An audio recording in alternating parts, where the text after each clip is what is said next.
from a place of respect. I want to make sure that as we go into this meeting, we're all able to respect one another despite any differences, that we're all able to make sure that we allow each person who is here to share their voice, because that's what the Student Senate is about, and that we allow each person here to share the voice of the constituents that they have been elected to serve.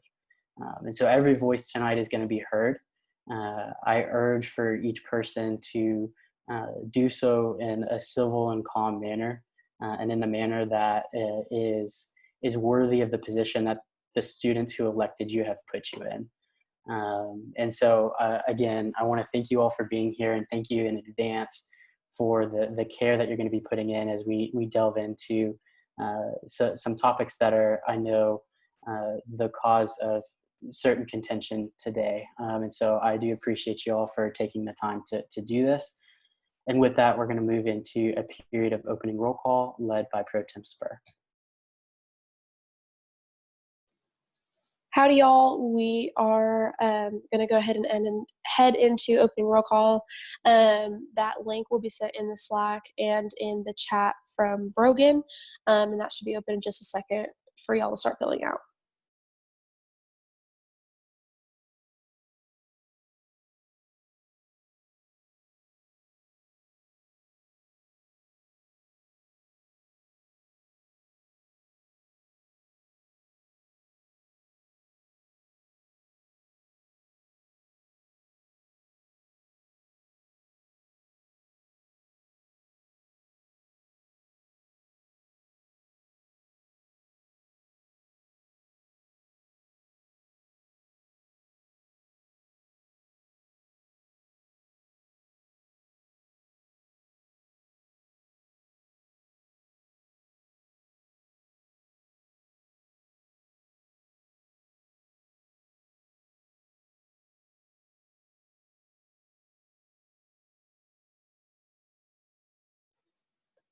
And y'all have until 7:11 to finish filling that out.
All right, and we're going to go ahead and close that roll call form.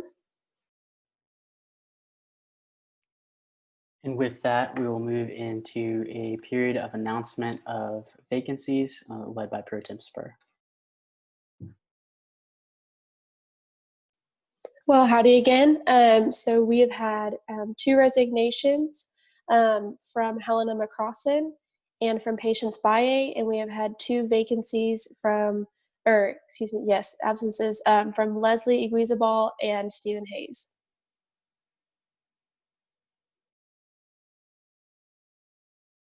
All right, and with that, we'll move into a period of invocation and pledges led by a special guest, Krish Shri Kumar.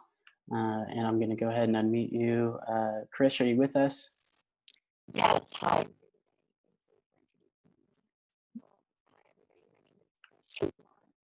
I think we're having a little bit of trouble with the audio there, Krish.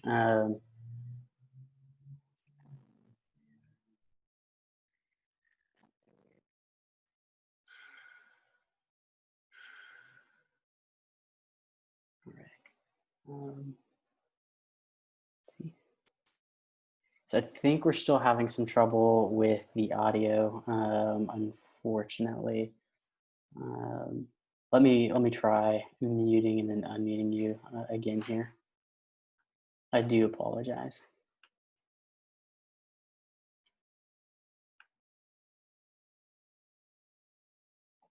All right, absolutely.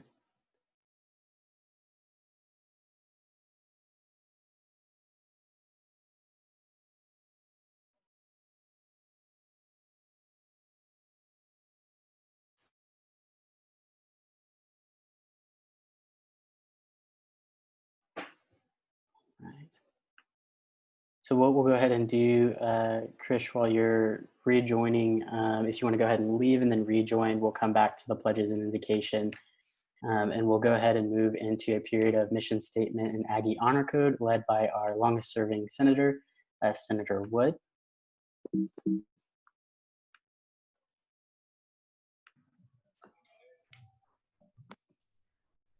Senator Wood, are you there? I am. Can y'all hear me? Yes, sir. Cool. Well, howdy, Senate. Welcome to the rec. I'm currently working, but we're gonna get this done. So the mission statement is: Texas A&M University Student Senate represents all students in order to enhance the Texas A&M experience within our university and communities through research, legislation, and advocacy in accordance with the core values of our institution. The Aggie Honor Code is: an Aggie does not lie, cheat, or steal, or tolerate those who do. Thanks again. Well, fantastic. Thank you, Senator Wood. Krish, I'm going to try again here. Hello. All right, we can hear you. Fantastic. Krish is a special guest from the Hindu Student Association and will be leading us in the invocation and pledges of allegiance. All right. So I would like to start off with some background before the prayer. The Bhagavad Gita is a Hindu epic that talks about justice and injustice that unfolds during a war in which one of the warriors is an archer named Arjuna. On one side of the battlefield, he sees his cousins and teachers and everyone he's grown up with that have taken control of the kingdom. And then on the other side, he sees his brothers and other family that are both hardworking and talented, but have a much smaller army force. So here he is face to face with an intimidating power, wealth, facilities, and resources of that society. So in this moment, he sees everything that is at stake in this battle. He sees his family, his community, the kingdom that he grew up in, and then he's debilitated by the realization that this battle could change everything. And obviously, he's afraid for his own death and the deaths of those who he loves and the destruction of that society and its principles. So taking all of this in, he puts down his bow and arrow and says he can't fight. Like Rocket Man? But then one of our gods, Krishna, reminds him that this war is not about death, but life. It's about fighting for what is good and just in an unjust world. So it's his responsibility, his duty to fight against those injustices. So just like Arjuna, fighting injustice is what God demands of us all. So the rest of the dialogue in the Gita presents a series of arguments where Krishna compels Arjuna to fight the battle ahead, knowing that he's not alone. So in chapter 4, slokas 7 through 8, Krishna tells him, Yada yada hi dharmasya glanir bhavati bharata abhyuttanam adharmasya tadatmanam srimamyaham. So this translates into whenever righteousness is diminishing and unrighteousness is ascending, for the protection of the virtuous, for the destruction of evildoers, and for establishing dharma or righteousness, he's born from age to age. And today, this means that God does intervene in all of our lives. And when I think of the story of Arjuna and Krishna, which has been passed down for generations, I see where it can apply to the status quo. God is fighting alongside all of the mothers and families in America against the injustice that we have seen with our own eyes. God is fighting every day for us to be a part of a better cause. And God will not leave until that righteousness is established on earth. But we must continue for these battles, knowing that God is here with us, so that we will win, moving forward together and not one step back. So to end this prayer, I hope that everyone here is happy and healthy, and what I do as a person only contributes to that happiness. So with that said, Loka Samasta Sukhino Bhavantu. Now for the pledge. I pledge allegiance to the flag of the United States of America and to the republic for which it stands, one nation under God, indivisible, with liberty and justice for all. Honor the Texas flag. I pledge allegiance to thee, Texas, one state under God, one and indivisible. Let's take a moment of silence.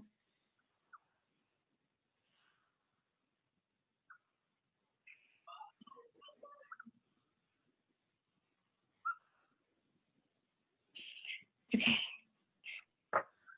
All right. Well, thank you so much, Krish. We appreciate you joining and sharing with us today. You have a great rest of your evening. All right. Yes. All right. Thank you. Thank you so much. All right. We'll now move into a period of the singing of the Spirit of Aggieland, led by Pro Tem Spur. Howdy guys, me again. I'm gonna go ahead and share screen with y'all.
Fantastic. With that, we'll now move into a period of open forum.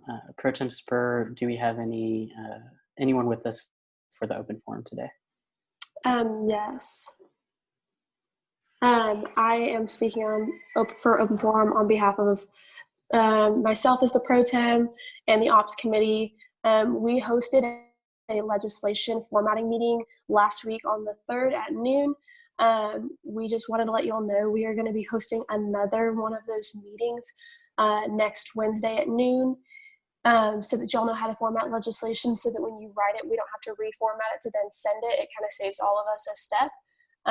So that meeting will be recorded, but we strongly encourage you to attend that meeting so that you understand how our legislation is formatted, especially if you're new and you have questions. We're there to answer those questions and help you write pieces of legislation and show you kind of the system of how, like, the headers and the margins and things like that. But with that, I yield my time to any questions. The presenter is open for questions. Are there any questions at this time? And as a reminder, since I know it has been a few weeks since we've been on here on Zoom, if you have a question, please utilize that raised hand tool by clicking the participants button on a desktop, and then the raise hand should be at the bottom of that. And there should also be a 3-dot option on mobile if you're on a mobile phone as well, I believe. So if you have any questions, go ahead and raise your hand at this time. And seeing none, thank you, Pro Tem Spur. Is there anyone else on the open forum sheet tonight? No, there's not. Well, fantastic. With that, we will now move into a period of approval of the 5/2020 meeting minutes. Those can be found in the drive. We'll move to do this by general consent. So by general consent, do we move to approve the 5/2020 meeting minutes? Are there any objections?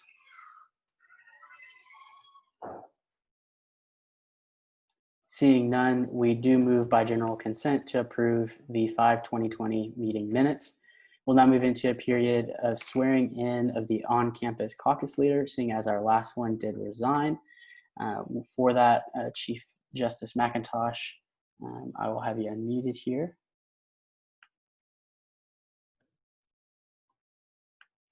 And Senator Merritt, I'll also have you unmuted.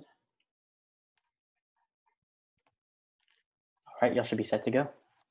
All right, raise your right hand and repeat after me. I state your name.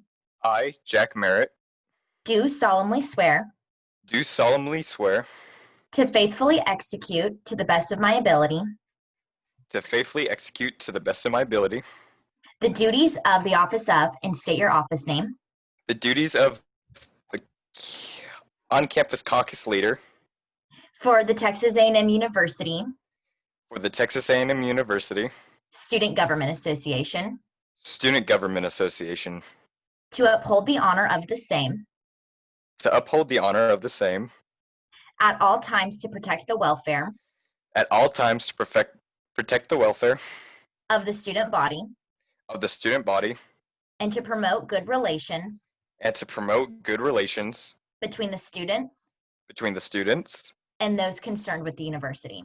and those concerned with the university. Congratulations.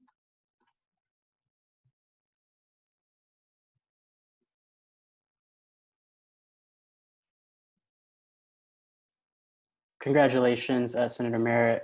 With that, we'll now move into a period of subcommittee chair confirmations, beginning with a 5-minute presentation about the core values subcommittee chair, Joseph Rogers, given by Chair Oldag.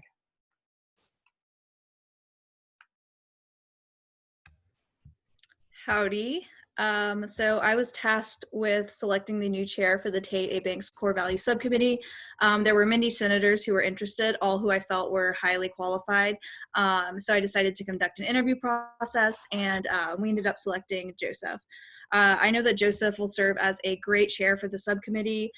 He truly embodies the core values and has a great understanding of what they are and how to express their importance with passion, all while encompassing the Aggie spirit. I really loved getting to talk with him and meet him and hear his goals and ideas for what he had for the subcommittee. And I think anyone who sits down and gets the chance to talk with him or work with him can see how genuine of a person he is. It isn't hard to tell all of those things. So I'm really confident that the core values subcommittee is in good hands with them. So I'll just hand it over to Joseph now. Well, fantastic. The presenter is open for questions. Are there any questions for the presenter at this time?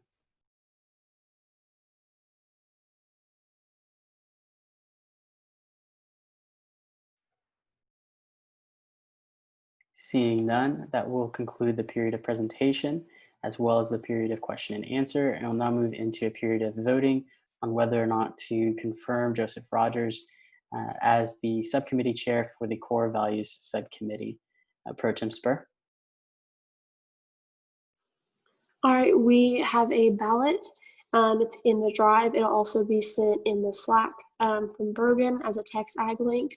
And y'all will have until 7:28 to go ahead and vote on that. You're confirming Joseph for his position.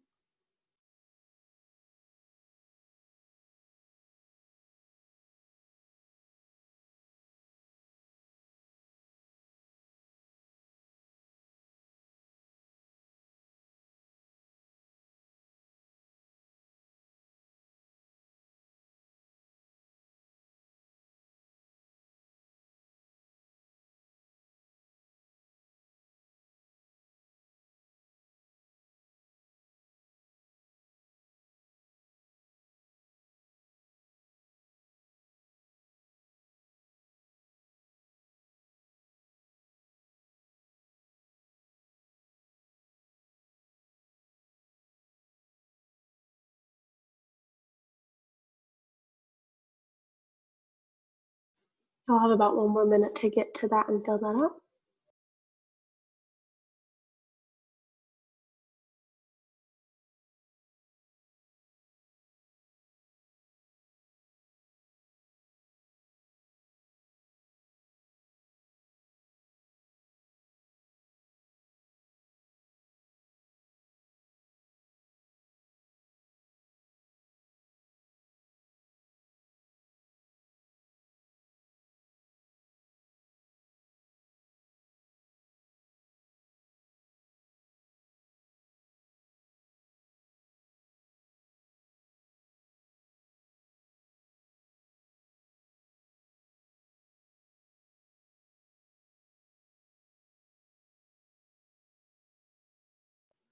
All right, we're going to go ahead and close that form. And we do have the official tally with 40 in favor and 4 in abstention. Fantastic. Congratulations, Senator Rogers. With that, I will have Chief Justice McIntosh swear you in. Raise your right hand and repeat after me. I state your name.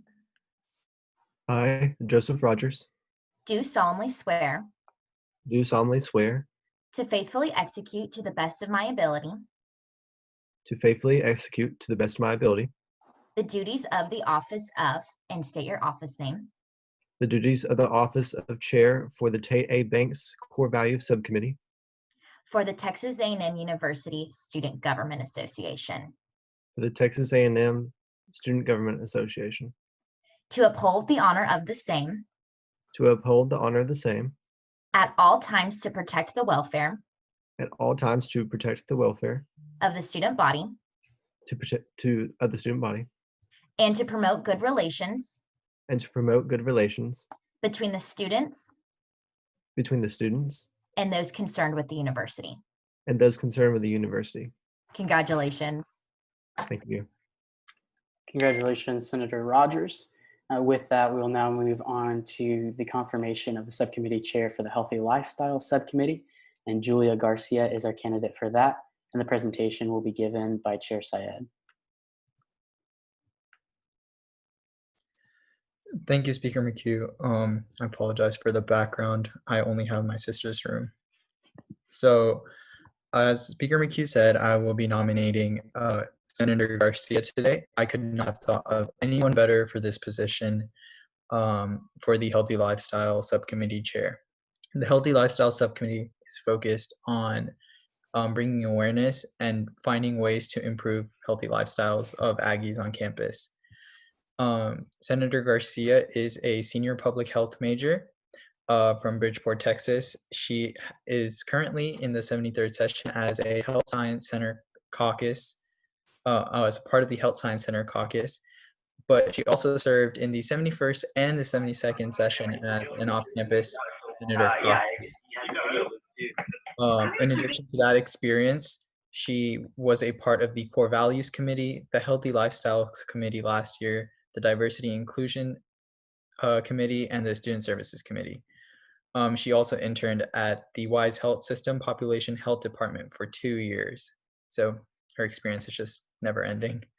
Some of the goals that she has for this committee is to focus more on student input, have more consistent meetings, as well as working closely with campus resources such as the Student Health Promotion and CAPS and the REC. In addition to that, just raising awareness of this subcommittee by the end of this academic year. In addition to that, some other goals for this subcommittee specifically is to focus on mental, physical, and behavioral health. That includes partnering with PAAP and the REC to do a healthy lifestyle challenge for Aggies, adding a nutrition guide to all of our on-campus dining locations and Howdy, as well as getting tailgate spot markers for emergencies and continuing the mental health initiative with CAPS and Student Services that started last year. And with that, I hope y'all select Senator Garcia for this position. The presenter is open for questions. Are there any questions at this time?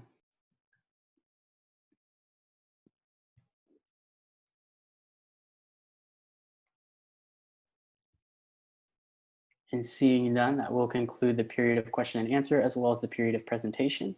And we'll move into a period of voting to confirm Julia Garcia to be our Healthy Lifestyle Subcommittee Chair. Pro Tem Spur. All right, that form is open and Brogan is on top of the game because she sent it out even before I said it. But that link that she just sent in the Slack and in the chat, it's also on the drive. We'll link to that voting form to confirm Julia Garcia as the Healthy Lifestyle Subcommittee Chair. That'll be open until 7:34.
We're going to go ahead and close that form and give us just a second to get the final tally on the votes.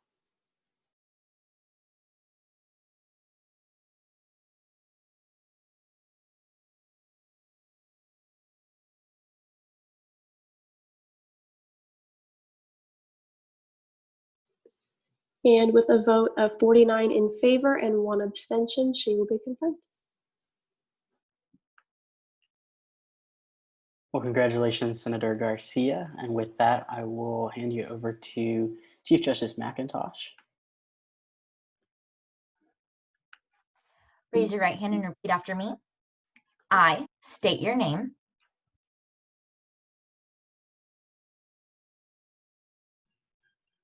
I, Julia Garcia, Do solemnly swear solemnly swear to faithfully execute to the best of my ability faithfully execute to the best of my ability the duties of the office of, and state your office name, the duties of the office of Healthy Lifestyle Subcommittee for the Texas A&M University Student Government Association, for the Texas A&M University Student Government Association, to uphold the honor of the same to uphold the honor of the same at all times, to protect the welfare of the student body at all times, to protect the welfare of the student body and to promote good relations and to promote good relations between the students between the students and those concerned with the university.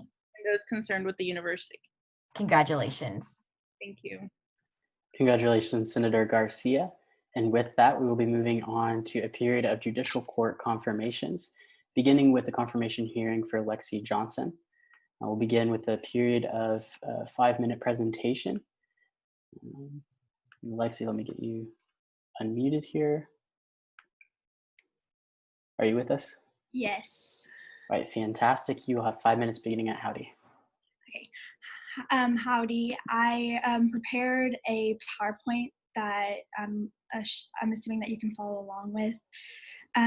So I am hoping to be confirmed for the position of Associate Justice. A little bit about myself. I'm the class of 2022, and I'll be graduating this May, though. I'm from Athens, Texas, and I'm a communication major with an emphasis in leadership and conflict management and a psychology minor. I am also a certified mediator, and a fun fact about me is that I just got my Aggie ring, so I'm really excited about that. So a little bit about my campus involvement. I've been on the Aggie Honor Council for 2 years, but the last couple of days I actually just moved to the Honor Council Separations Appeals panel. So I just accepted that nomination. So I'm excited about that for next year. I'm also a member of Alpha Delta Pi, and I'm also a member of United Way, which is a service organization. And then last year, I also served on the University Disciplinary Appeals panel. So just a little bit about my judicial philosophy. I believe I would find myself more on the judicial restraint side of things. And I believe that it is the justice's duty to interpret the law and the legislative branch's job to create the laws. And then I also believe both that the Constitution is a living document and it should be how it is original intent. I believe that the Constitution should be read as it's intended, and all the laws are there for a reason. And it's also a living document in the fact that this world is ever changing and there are needs for amendments and new laws, of course. And so I believe it's both, believe in both the original intent and that it's a living document. And that's all. Thank you. Well, fantastic. The presenter is open for questions at this time. Are there any questions for the presenter? And again, if you do have any questions, please utilize that raised hand tool on Zoom.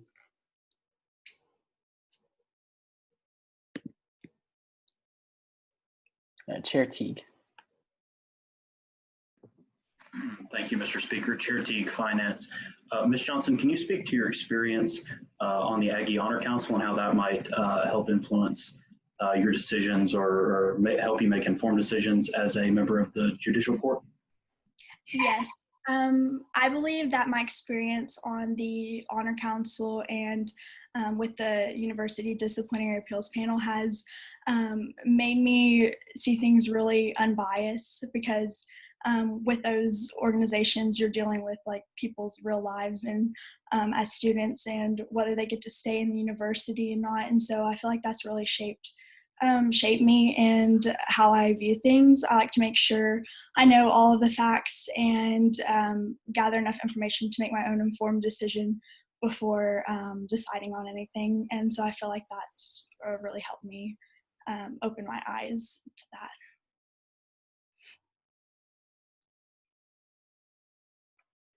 Are there any other questions for the presenter at this time?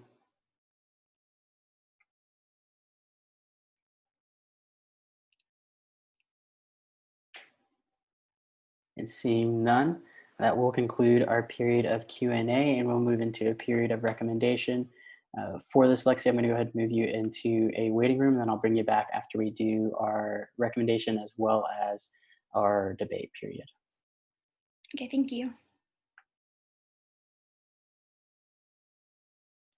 And with that, I'll hand it over to Chair Hine to give the recommendation from the Judicial Selections Subcommittee that she chaired.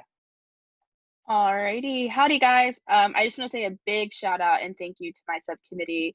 They have done an absolute amazing job making my life so easy during this rough time we're all going through. So we conducted all of the interviews last week. And so here is our recommendation and some of our committee's opinions.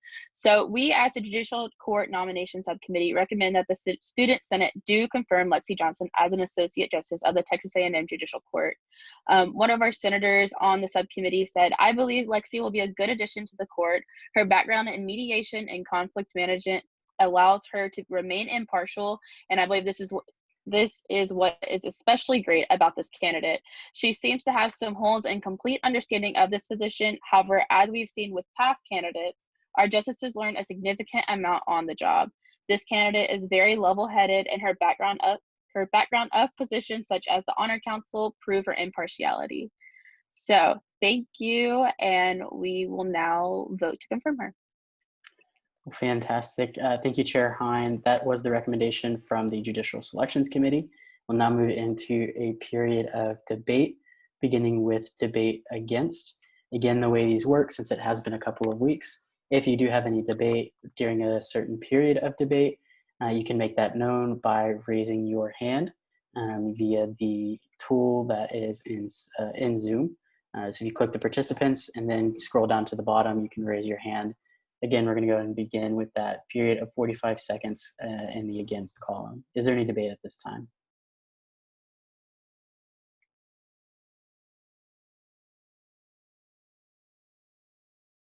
And seeing none, debate is one-sided, and that will conclude our period of debate.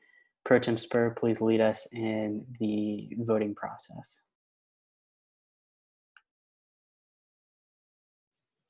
Absolutely. Brogan will go ahead and send those links in the chat, and the form is currently open. And y'all will have until 7:44 to fill that out.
All right, we're going to go ahead and close that form and count the tallies. If you'll give us just 1 second.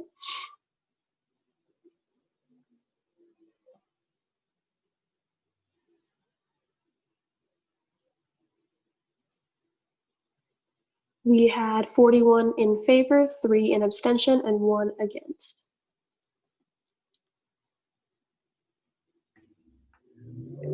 Fantastic. With that, we'll bring her back in to be sworn in.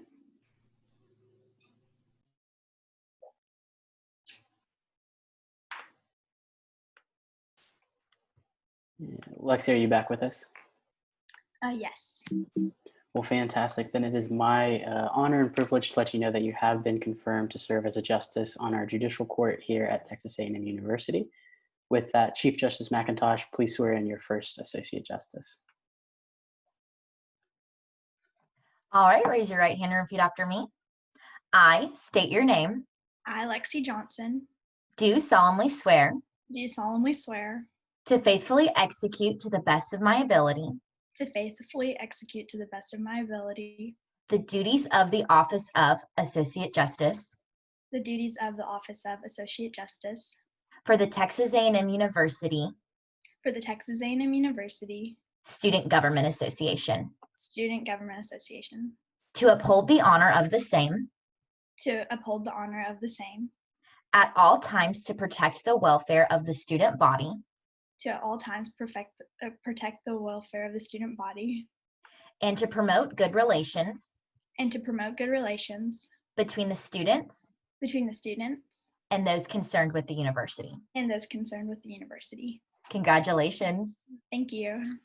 Congratulations, Justice Johnson. With that, we will move into our second judicial court confirmation. And we'll be hearing the confirmation of Alexandra Minor. Alexandra, are you with us here?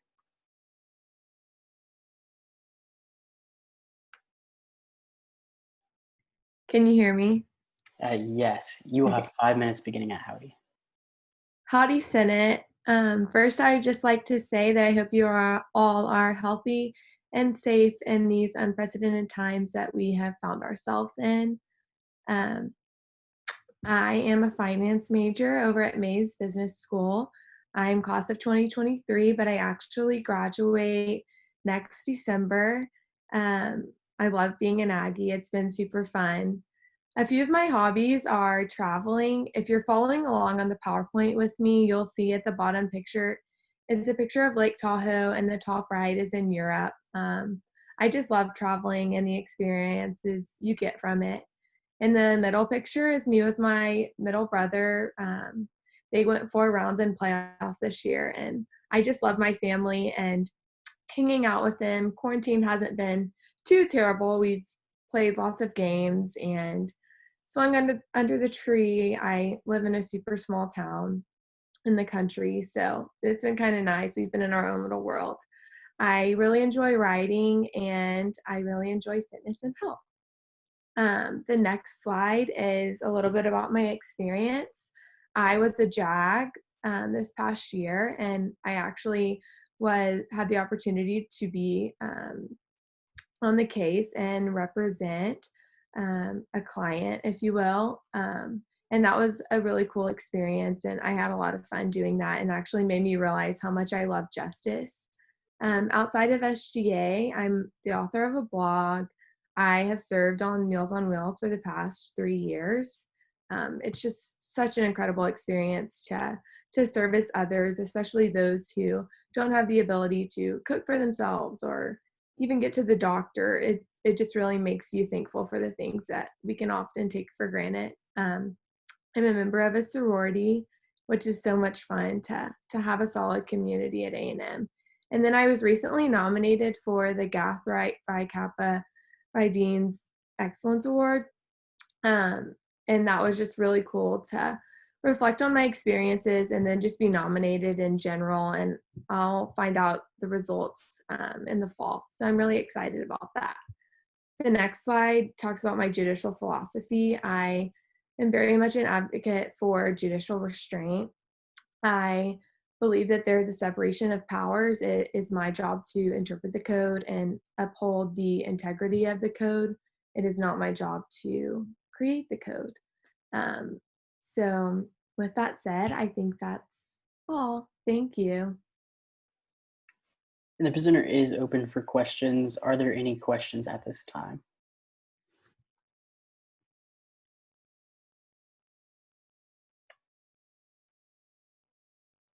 Chair Ahmed. Howdy, Chair Ahmed, Diversity and Inclusion. I just want to ask, since you did mention kind of like your JAG experience, and I do understand that some of it might be kind of confidential and you can't like reveal too much about these cases, but I guess if you can kind of discuss more about that experience, what that was like, and you know how you maneuvered your role in the past.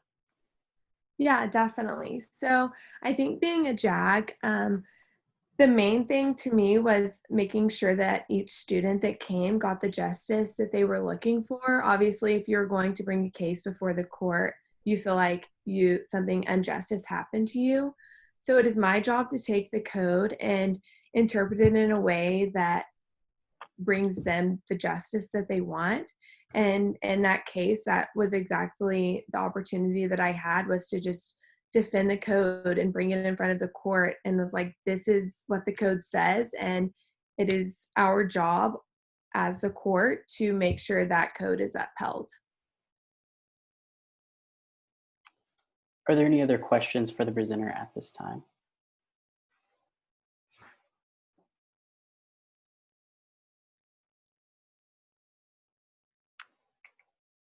And seeing none, that will conclude our period of question and answer. Alexandra, I'm going to go ahead and move you into that waiting room for the period of debate, as well as the period of recommendation from Chair Hein. Thank you.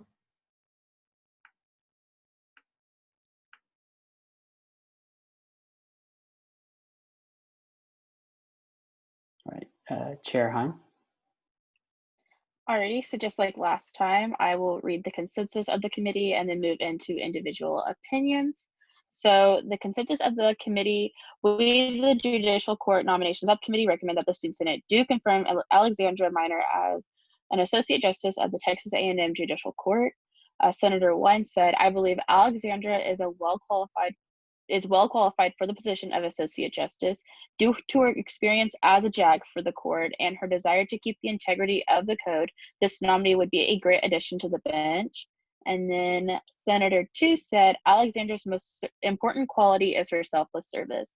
During her interview, it was very evident that she wants to help people any way she can if confirmed as an Associate Justice. This is not a quality that you see in many of the applicants, so I believe she would make a great addition to the court. And with that, I will hand it back to you. Well, fantastic. Thank you, Chair Hein. With that, we'll move into a period of debate, beginning with debate against. Is there any debate against at this time?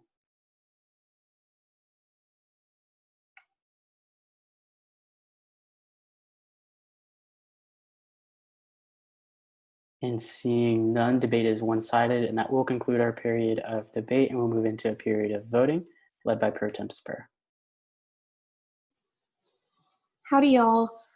Just like always, Brogan will send the links, and that form is now open and will be open until 7:54.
All right, we're going to go ahead and close that form. Give us a second to finish up the final vote tally.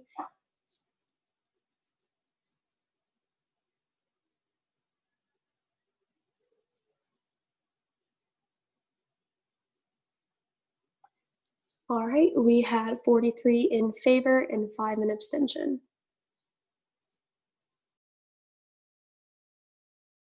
Well, fantastic. We'll go ahead and bring her back in.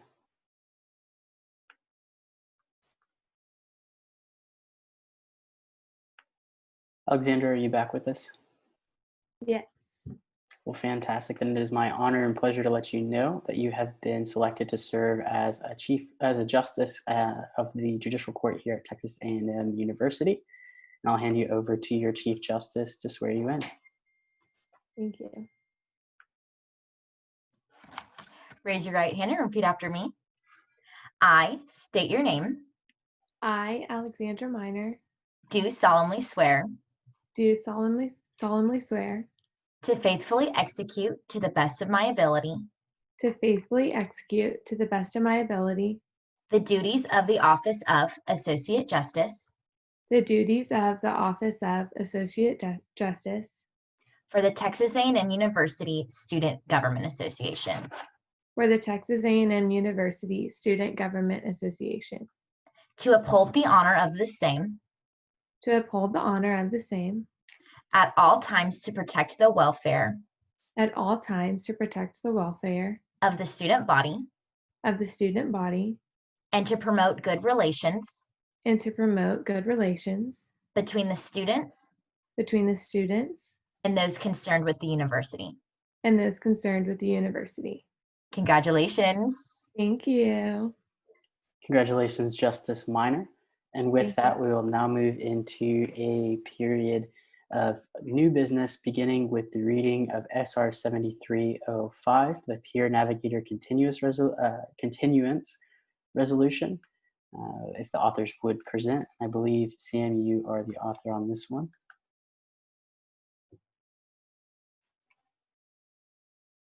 Chair Jeffress. Howdy. So this piece of legislation came out of a meeting I had with the director of the Honor Council.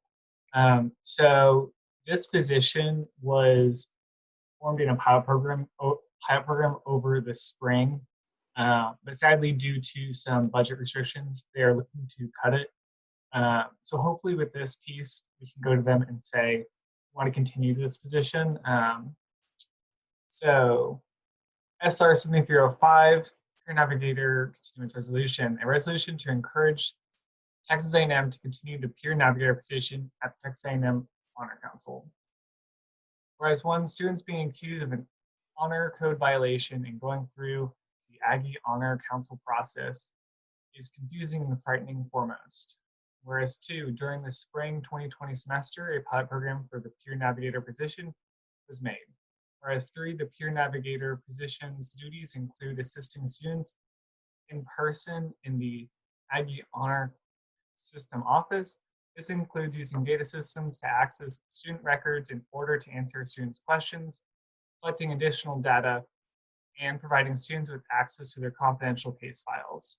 Whereas four, after the pilot program concluded, all accounts of the position recalled it as a successful program. Whereas five, due to the decreased funding resulting from SARS-CoV-2 pandemic impacting state funding, the Peer Navigator position will be terminated. Therefore, let resolve, Student Senate aims to support all students when they're in need of help, and let further be resolved too. Student Senate understands that there will be a decrease in funding in the state of Texas, and whereas might be resolved three. Student Senate requests that Texas A&M administration to prioritize funding for the Peer Navigator position. Might be resolved four. A copy of this be sent to Timothy Powers, the director of the Honor Council System Office. Do you guys have any questions? Prisoner is open for questions. Are there any questions about this piece of legislation? And again, if you do have questions, you can utilize that raised hand tool.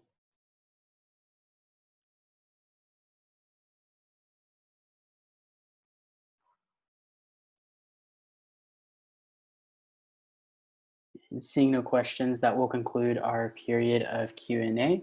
We will move into a period of debate, beginning with debate against. Is there any debate against at this time?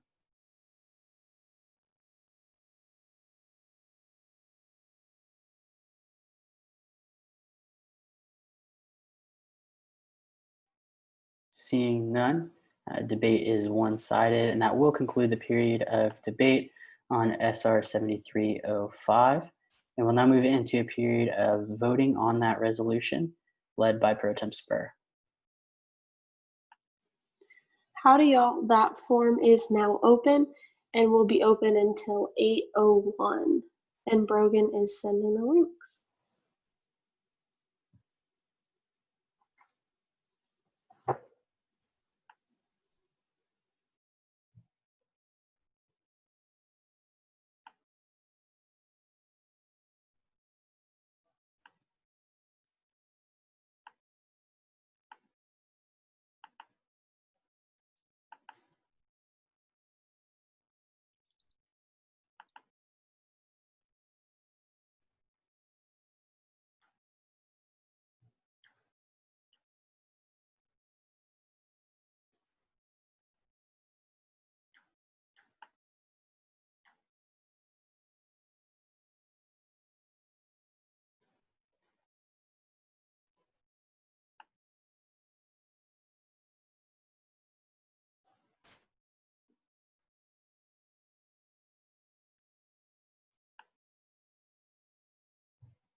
And I'm going to give y'all just a few more seconds because, as Director Marmot pointed out, I said till 8:01, right when the clock changed to 8 o'clock.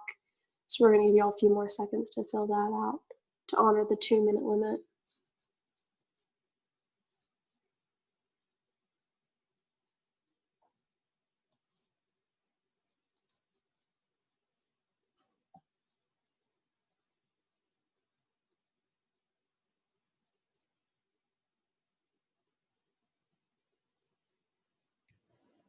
All right, we're going to go ahead and close that form. Give me a second to get the final tally.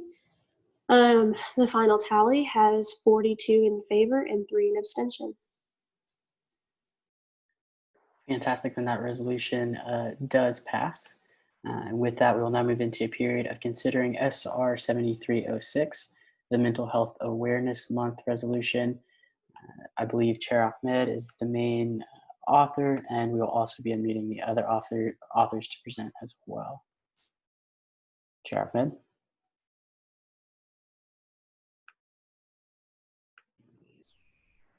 Howdy, Senate. Yeah, so this was a piece that my committee and I wrote for Mental Health Awareness Month, which was in May, but as we know, our May meeting was very packed, and there wasn't enough time to get in these additional legislation in, and that's why we had that special session. But special session was limited to only having pieces from that previous meeting that were kind of unfinished business. So we did want to make sure that we recognized Mental Health Awareness Month, which was May. And so this is kind of like a resolution outlining that. My committee has worked really hard on this. And so as we go about this process, I'll have each of them will kind of be alternating who reads what with the clauses. So I'll start off with Ariana Miles, and I think they should all be unmuted.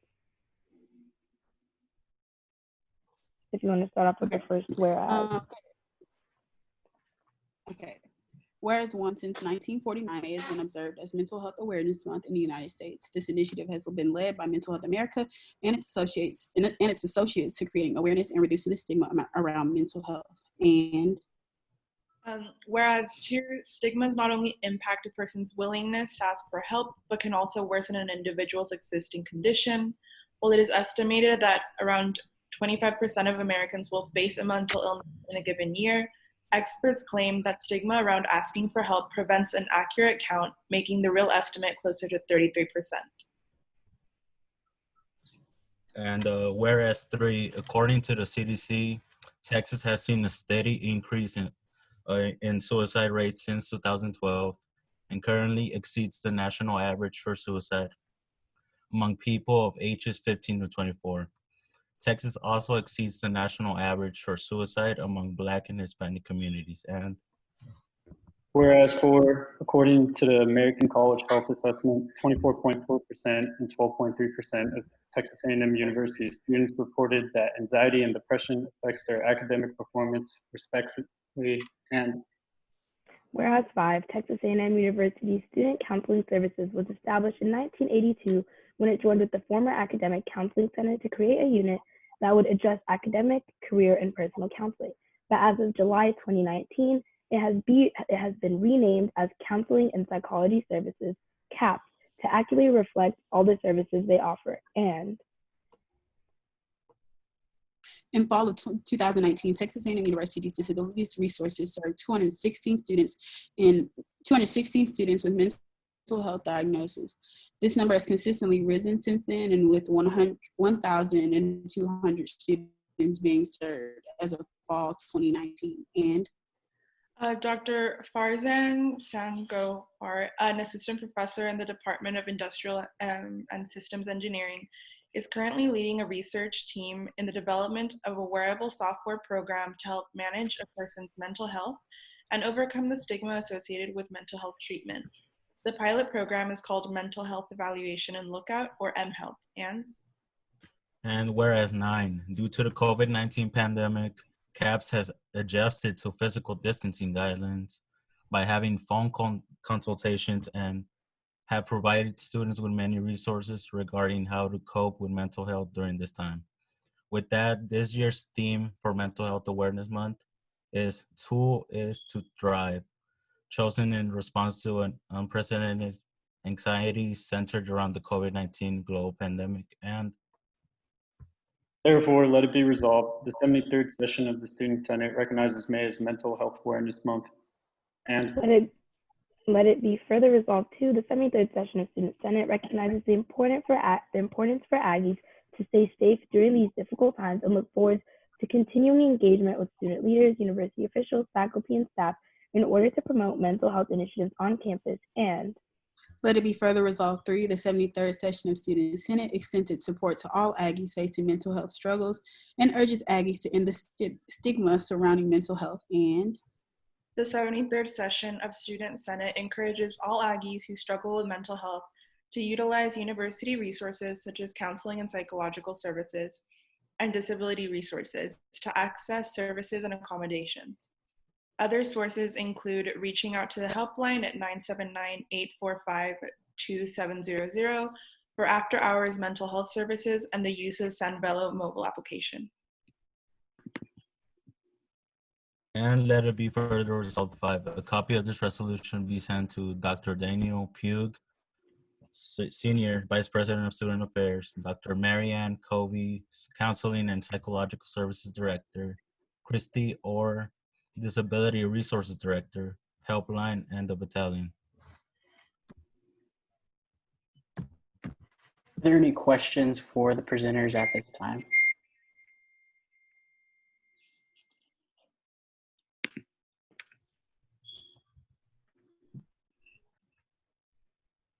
And seeing none, the presenters will please all mute themselves at this point.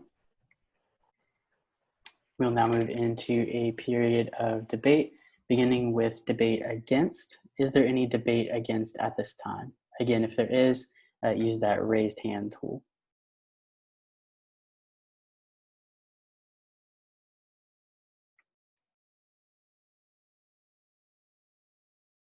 And seeing none, that will conclude our period of, we will go ahead and recognize this one right here at Chair Syed. Sorry, Chair Syed, Student Services. I have an amendment to add Dr. Reber, Director and Dean of Student Life, who oversees these programs, as a receiver. or who is sent to. Are there any seconds? And again, if there's a second, you can type that in the chat. Seeing multiple seconds, we will now move into a period of debate on this amendment. Is there any debate against this amendment?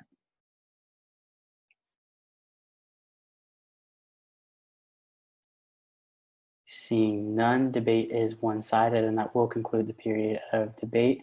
And we'll move into a period of voting on the amendment to add Dr. Reber as a recipient.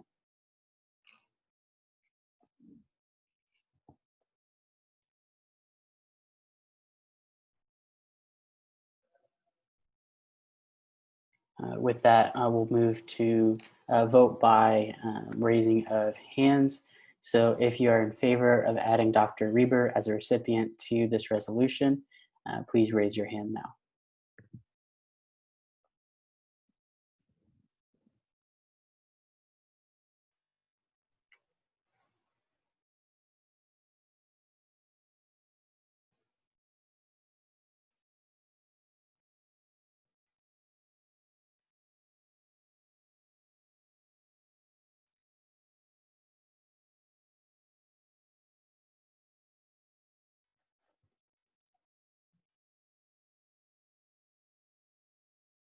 And lower your hands.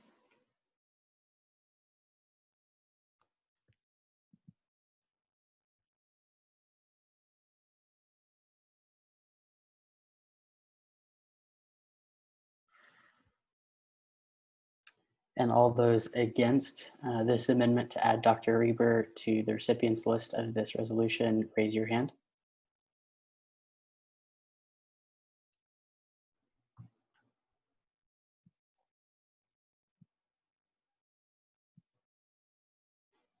Seeing as it is unanimous, that amendment will be added to this piece of legislation. We'll now move back into a period of debate against on the full resolution, and beginning with recognizing Pro Tem Spur. Pro Temp Spur, I apologize. As the host, I don't have the ability to raise my hand. So if I type it in the chat, it's not because I'm stupid, it's because I just don't have the ability to do that. But I would like to move to add myself and anyone else who wants to be added as a sponsor to this resolution.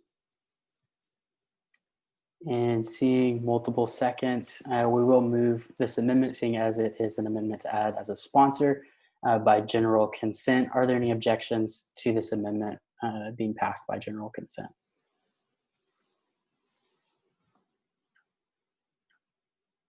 And seeing none, that amendment does pass, and Pro Tem Spur, as well as any who fill out the form on the Google Drive to add themselves as sponsors to this piece of legislation, will be added. And I believe the form to do that, if you're looking to add yourself as a sponsor, was just sent in the Slack by Brogan. We'll now continue on with that period of debate against. Is there any other debate against?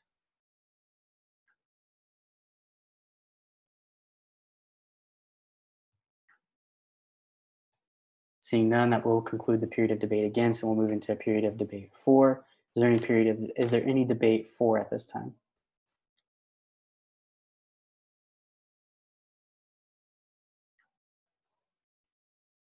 Seeing none, debate is one-sided, and that will conclude our period of debate on SR 7306, the Mental Health Awareness Month, and we'll move into a period of voting led by Pro Tem Spur. That form is going to go ahead and open, and y'all will have until 8:15 to vote.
All right, you'll have about 10 more seconds to finish that up.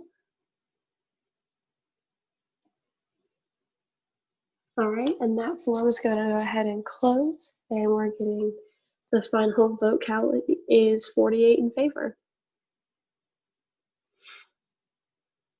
Fantastic. That resolution does pass, and we will now move into a period of the reading of SR 7307, the LGBTQ plus Pride Month resolution.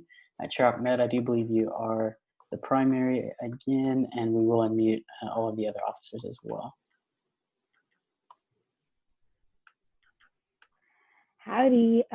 So I don't know if all of you know, but the month of June is considered LGBTQ plus Pride Month. It's a month to celebrate people of the queer community and their achievements, and that's exactly what we wanted to do with this legislation, is kind of celebrate that. And so this is a resolution recognizing the month of June as LGBTQ plus Pride Month and recognizing LGBTQ history at Texas A&M. And so from there, I'm going to let Colin take it off with the first whereas. Okay.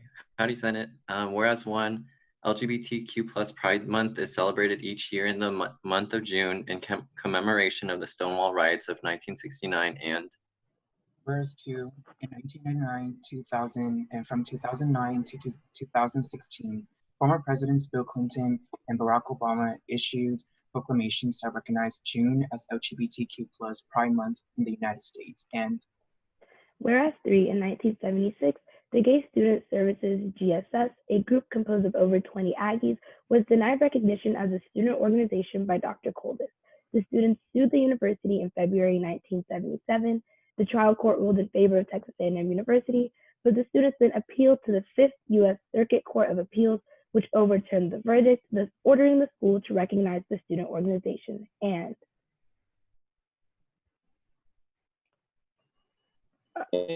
yeah, Michael, go ahead, sorry. 2014, the Princeton Review named Texas A&M, and 2014, the LGBTQ plus friendly and in August of 2016, Texas A&M has been removed from Princeton Review's LGBT unfriendly college list, proving that Aggieland has taken steps to become a more welcoming university of people in the LGBTQ plus community. And in 2017, Texas A&M University sent representatives to participate in Houston Pride celebrations for the first time. Students, staff, and faculty representatives have continued to participate in this tradition every year since. And whereas seven, Lavender graduation was sparked by Dr. Ronnie Sanlo to recognize LGBTQ plus students of all races and ethnicities. Texas A&M University is currently recognized by the Human Rights Campaign for their continuation of the Lavender graduation ceremony, which was first celebrated on campus on April 16th of 2014. And whereas 8, Texas A&M held its first drag show titled Draggieland on February 19th, 2020, that featured many Texas A&M students, local community members, and Monique Hart, a world-renowned drag queen. The sold-out event was attended by individuals across the nation. And whereas 9, as of 2017, more than 600 students, staff, and faculty have participated in the Aggies Allies program. Aggie Allies are individuals who are committed to providing support for the LGBTQ plus members of the Texas A&M University community.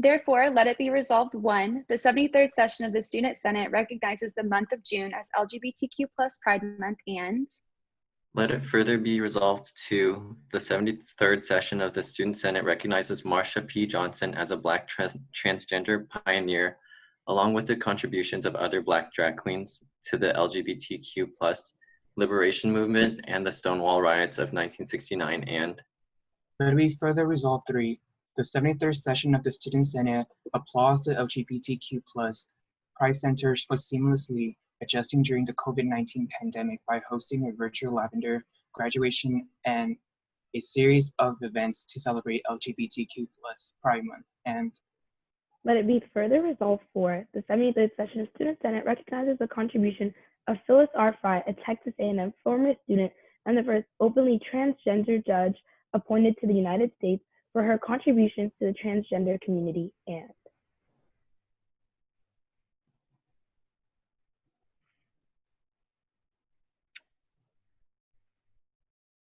Let it be further resolved 5, the 73rd student session of the Student Senate recognizes and upholds the 71st session's resolution titled The Support for the LGBT Community and the GLBT Center at Texas A&M and the Gender Inclusive Bathroom Resolution. And let it further be resolved 6, the 73rd session of the Student Senate recognizes and will always welcome all LGBTQ Aggies, former students, and prospective students. And let it be further resolved 7, a copy of this resolution will be sent to the list of the people below. And with that, we're open for questions. So I do believe the names of the people who are being sent this resolution do have to be read, if you wouldn't mind, real quick. Yes, I'll go ahead. A copy of this resolution will be sent to President Michael K. Young, Dr. Daniel J. Pugh, Dr. Means Coleman, Phyllis R. Fry, the Battalion, LGBTQ+ Pride Center, Aggies Allies, GLBT Professional Network, Lesbian, Gay, Bisexual, Transgender, and Queer Aggies, LGBTQA Graduate Student Group, Makeup Artist Aggies, out in Science, Technology, Engineering, and Mathematics, Translate. Fantastic. The presenters are open for questions. Are there any questions at this time? Chair Jeffress. Howdy. Is there a reason that you named President Young on the recipients list for this resolution?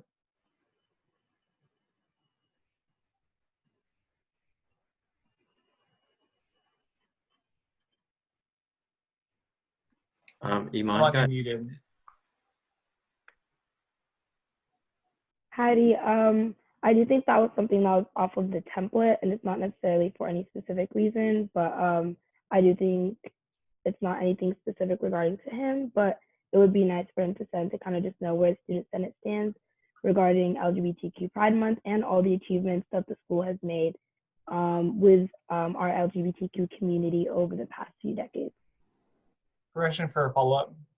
Granted. Would you be opposed to an amendment removing his name from this? I personally will not, but I can't speak for all the other authors, so if any of you all are opposed, please do let him know. I am against removing his name off of the resolution because this legislation is speaking about the history of A&M, which is relevant to the president of A&M. All right, thank you. Are there any other questions for the presenters at this time?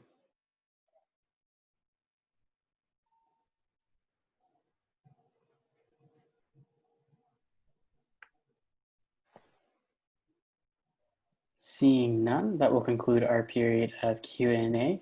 If the presenters will please mute themselves, and we will move into a period of debate, beginning with debate against. Is there any debate against at this time? Senator Ding.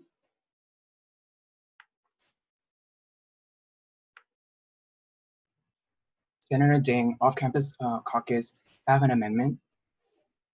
Yes, go ahead. I move to reword, therefore let me resolve to the sentence. I will go ahead and copy and paste into the chat right now.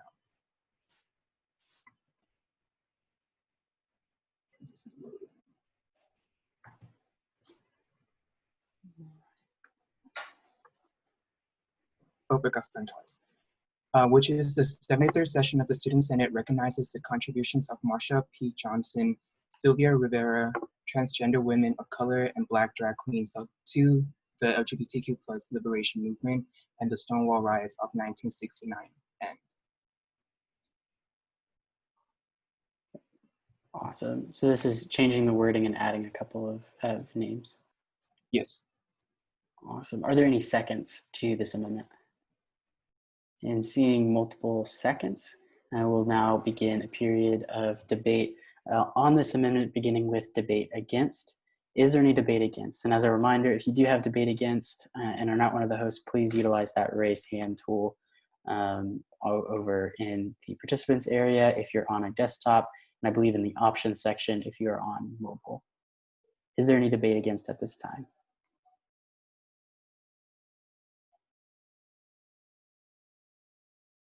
Seeing none, debate is one-sided, and that will conclude our period of debate. We will now move to confirm this amendment by general consent. Are there any objections to confirming this amendment by general consent?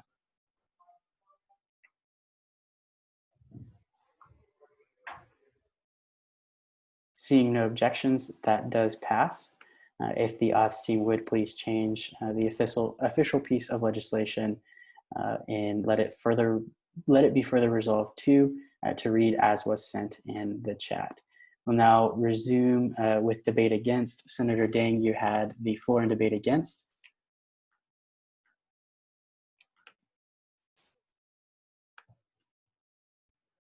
I yield my time to Senator Rodriguez.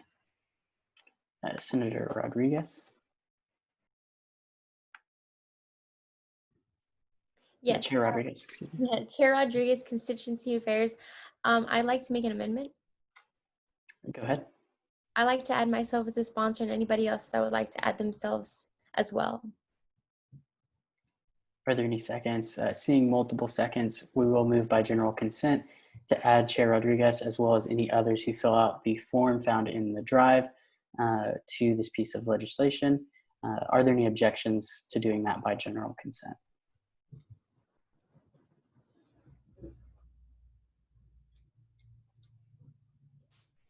Seeing none, that amendment does pass. And the form in the drive, I believe Brogan has posted how to find it in the Slack. Brogan, if you wouldn't mind also posting it in the chat here so that senators can go and fill that out. We'll now return to debate against. Chair Rodriguez, you do have the floor in debate against. Yes, I yield my time to Chair Jeffries. Chair Jeffries. Howdy, I'd like to propose an amendment to remove President Young from the Web Resolve 7. Are there any seconds to this amendment? Seeing multiple seconds, we will now begin debate on whether or not to remove Michael K. Young as a recipient of this piece of legislation. Is there any debate against?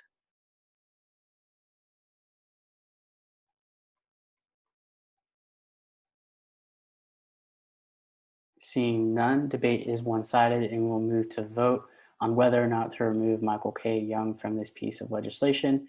We'll vote by the raising of hands. Go ahead and raise your hands, please, if you are in favor of removing Michael K. Young as a recipient.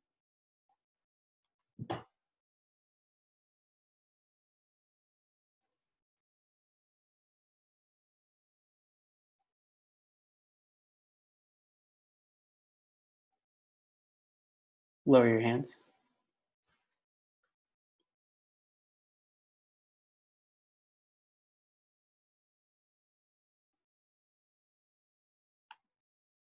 And all those opposed?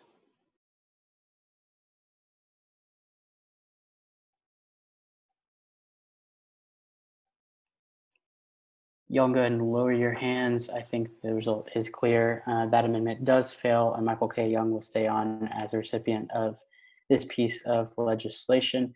We'll now return to debate against. Chair Jeffries, you do still have the floor. I yield my time to Senator Lucas.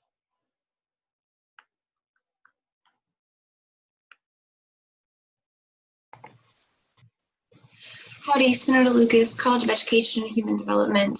I propose an amendment.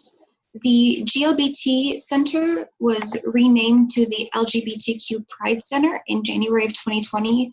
So I move to reword this and let it be further resolved 5 and change GLBT Center at Texas A&M to LGBTQ Pride Center. Are there any seconds to this amendment? And seeing multiple seconds, We'll now move into a period of debate on the amendment to change GLBT Center to the correct name of the center at this time. Is there any debate against? Senator Tran?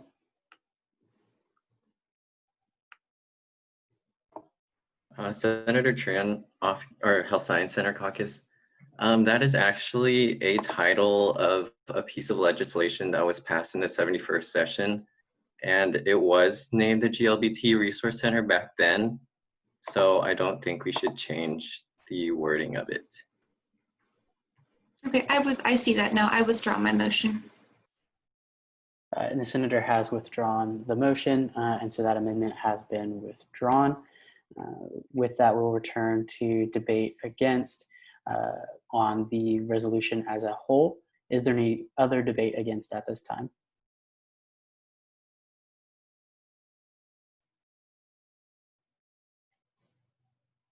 Seeing none, we'll move into a period of debate 4. Is there any debate 4?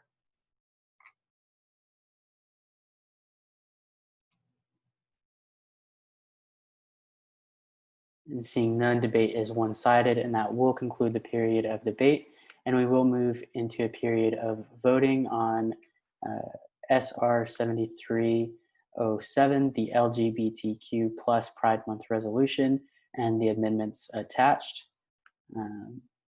I do see a motion, though, that I want to go ahead and recognize. Senator Dang.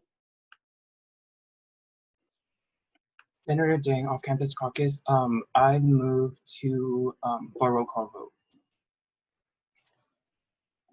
So with roll call vote, before we move forward with this, I will say all of the vote counts for these things will be put in the drive as we're collecting all of the names on the form. So roll call vote via Zoom may be a little bit cumbersome and hard to do, but all of the names will still be known, so everyone will know who voted for what, as those are put in the drive still. But with that motion, there was a second, and so we will move by general consent to Chair Hein. I see you typing a couple of times here. I do want to make sure from the rules perspective, everything's going all right. Yeah, so just a little preface really quick. So the motion to, what's the word I'm looking for? The motion to have a specific vote is amendable. And so technically my motion is an amendment. I move to amend the motion by striking roll call vote and insert ballot vote. So. All right, before we get any seconds on that, I do want to recognize the point of information from Senator Smith.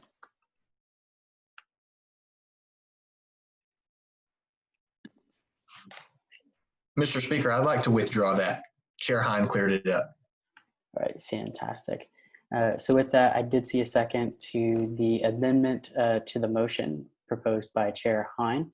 So we'll move by general consent to amend that motion to read as a ballot vote being called for instead of a roll call vote being called for. We'll move by general consent. Are there any objections at this time?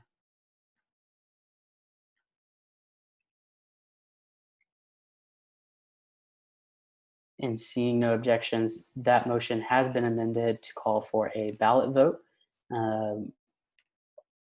With that, I believe there was a second for the initial, but if you did second that initial motion, go ahead and second it again, just for posterity stakes. Seeing a second, we will move by general consent to vote by ballot. Are there any objections?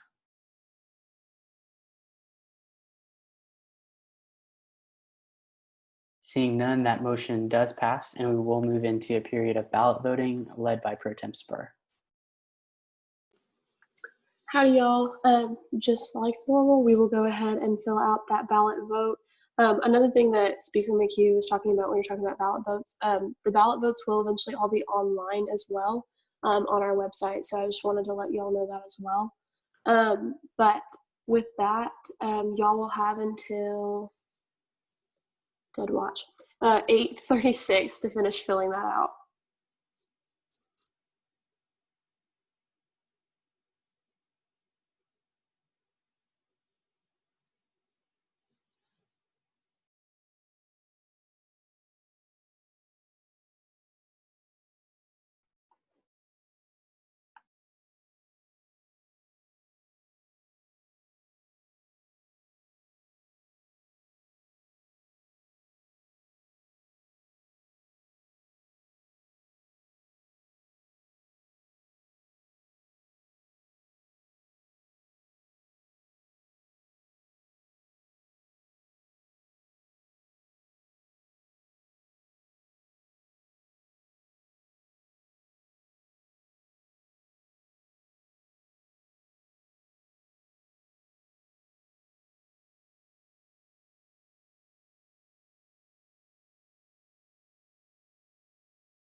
All right, we're gonna go ahead and close that. I apologize. Some of y'all are asking me if y'all needed to vote again, if you had already voted, and I was responding no, and it went to everybody. But give us a second to go ahead and finish tallying those votes, and then I will announce that. We had 48 in favor, 5 in abstention, and 1 against. Well, that resolution does pass, and we'll move on to the resolution SR 7308, the Honoring George Floyd resolution. And I will begin by unmuting the presenters. Chair Ahmed, I do believe you are the lead. Howdy, Senate. So of course, I'm hoping all of you guys do keep up with kind of recent events in the news. This piece was kind of written due to the unfortunate death that happened to George Floyd, but then also kind of speaking on the current national situation. So we titled it "Honoring George Floyd," and it's a resolution honoring George Floyd and how his death has reignited the call for systematic reform against racial injustice faced by Black Americans, alongside its implications on the Aggie community. And so from there, I'll let Cornelia start us off with the first whereas. And also, Erica Pauls will not be joining us. I do not know if she's here right now. Yeah, is you hear me? Huh? Can you hear me? Yeah, you can go ahead. I just want to kind of clarify that as we're kind of reading through this, that she won't be here to present this with us. Okay.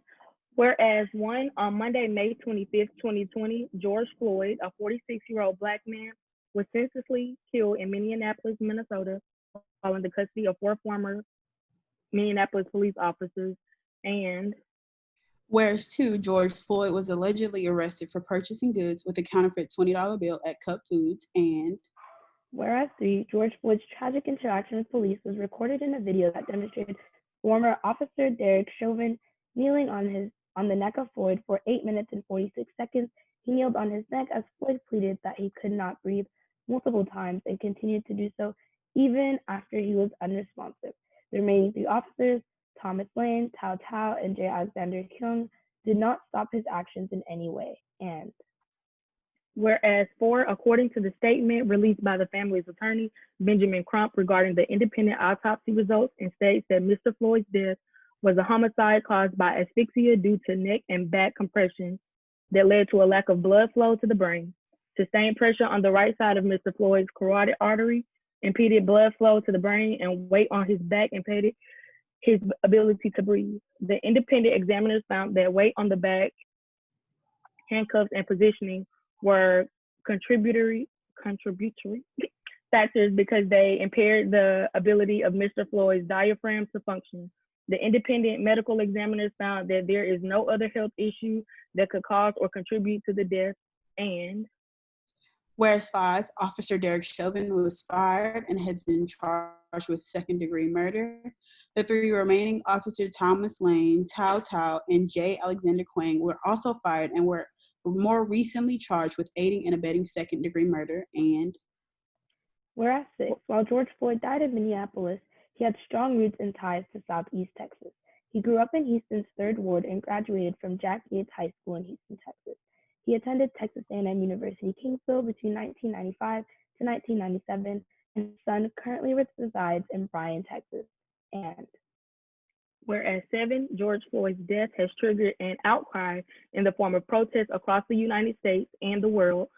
This international outcry was not only about seeking justice for Floyd, but for all the members of the Black community who have faced racial injustice over the centuries, such as Ahmaud Arbery and Breonna Taylor, just to list the most recent victims. And therefore, let it be resolved 1, the 73rd session of Student Senate honors George Floyd's memory and offers their deepest condolences to his family and loved ones during this time. And let it be further resolved 2, the 73rd session of Student Senate condemns the police officers' actions that led to George Floyd's death, alongside all actions of police brutality, and support the calls for the conviction of all officers involved. And let it be further resolved 3, the 73rd session of Student Senate supports the peaceful protesters nationwide in their righteous call for justice and condemns those who diminish the importance of these protests for their own purposes. And let it be further resolved 4, the 73rd session of Student Senate recognizes this event is not the first incident of police brutality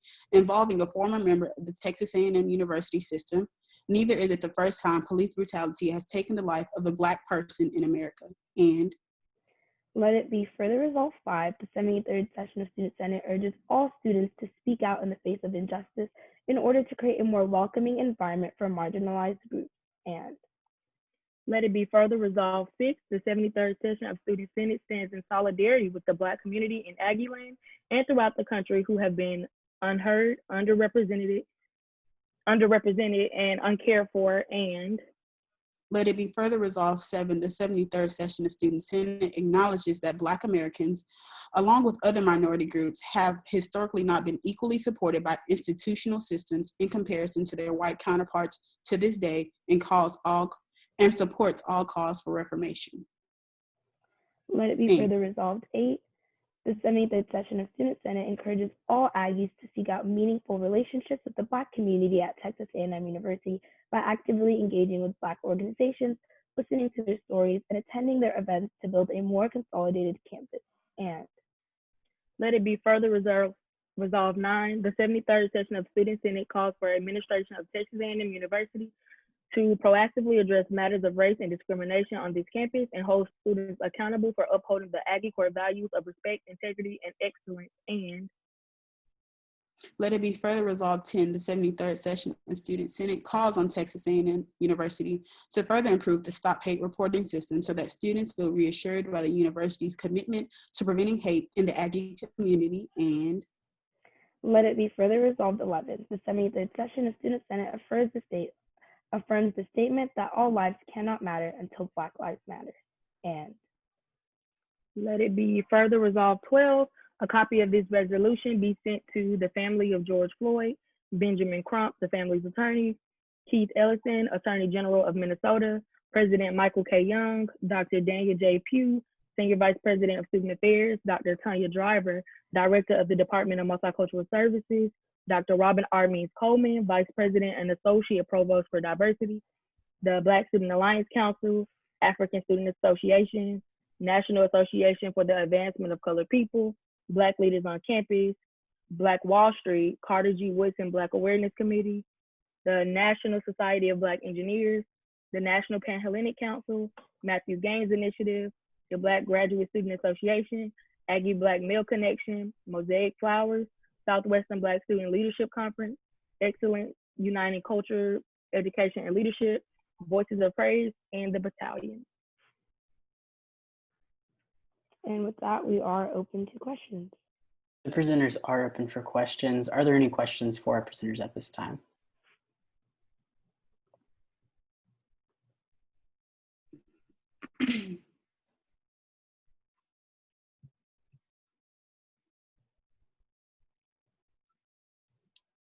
Seeing none, that will conclude our period of Q&A. If the presenters will please mute yourselves at this time, we'll move into a period of debate, beginning with debate against. Is there any debate against at this time?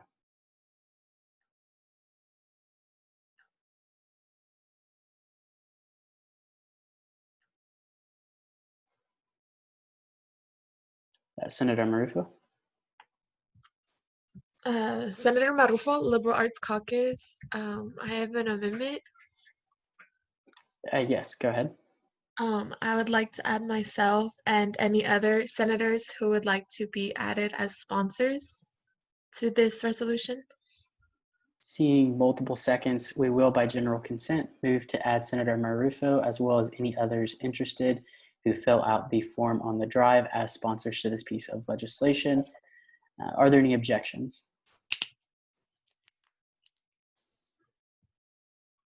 Seeing none, that amendment does pass. Senator Marufo, you do still have the floor in debate against.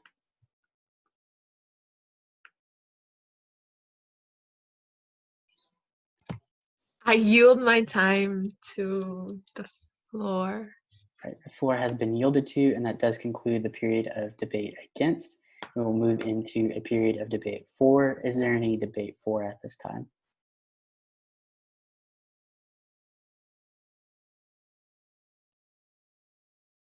Seeing none, debate is one-sided. That will conclude our period of debate, and we will move into a period of voting led by Pro Tem Spur. All right, we're going to go ahead and open that form, and Brogan will send it in the Slack and in the chat, and I'll give y'all until 8:48 to finish filling that out. And as a reminder, we are voting on SR 7308, the Honoring George Floyd resolution.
All right, we're going to go ahead and close that form and tally up the final vote, and it is 54 in favor, 1 against, and 1 an abstention.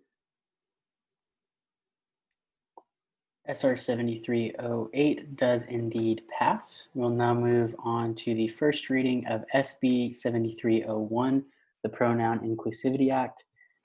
I believe presenting we have Chair Hine.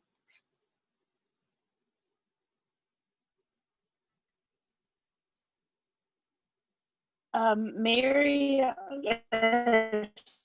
Senator Montez will actually be presenting.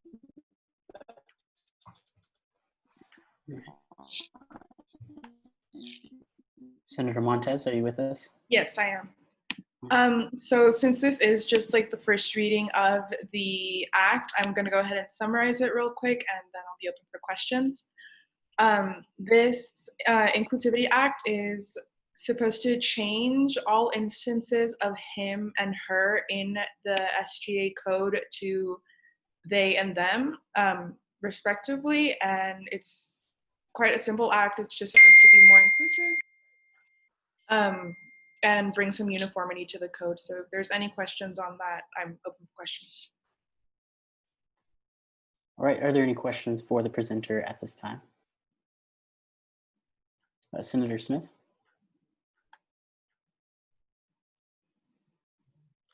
Thank you, Mr. Speaker. Senator Montez, is this basically just to clean up the code? Not necessarily. It will clean up the code, but its aims are also to be more inclusive to all gender identities that are here at A&M. So that's what we'd be doing with this act. Permission to follow up? Granted. Okay, permission to preface this question just a little bit. I'm sorry.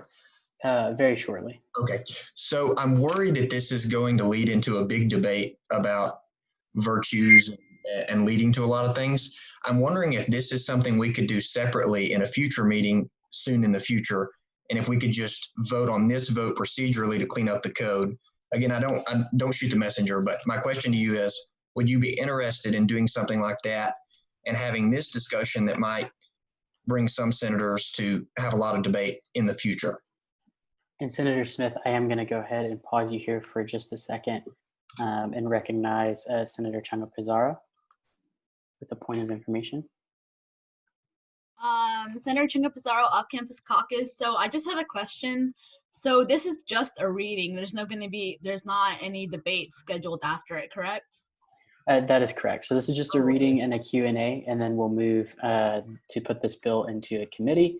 It'll be in a committee and it'll come back for the second reading, at which point we'll have debate as well as voting. Thank Awesome. you. I appreciate that. Well, that clears up everything that I had. I'm just going to mute myself.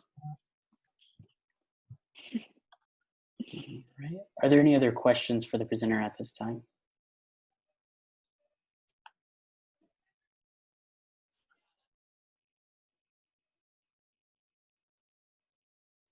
Seeing none, that will conclude our period of Q&A. If the presenters will please mute themselves. SB 7301 will be placed in the Rules and Regulations Committee for it to be gone over before it comes back for the second reading. And that will conclude our period of new business, and we'll move into a period of open session. Are there any pieces for open session at this time?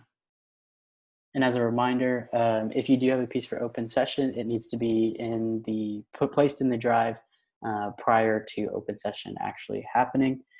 Pro Tem Spur, do we have any pieces in the open session portion of the drive? Give me just one moment to check.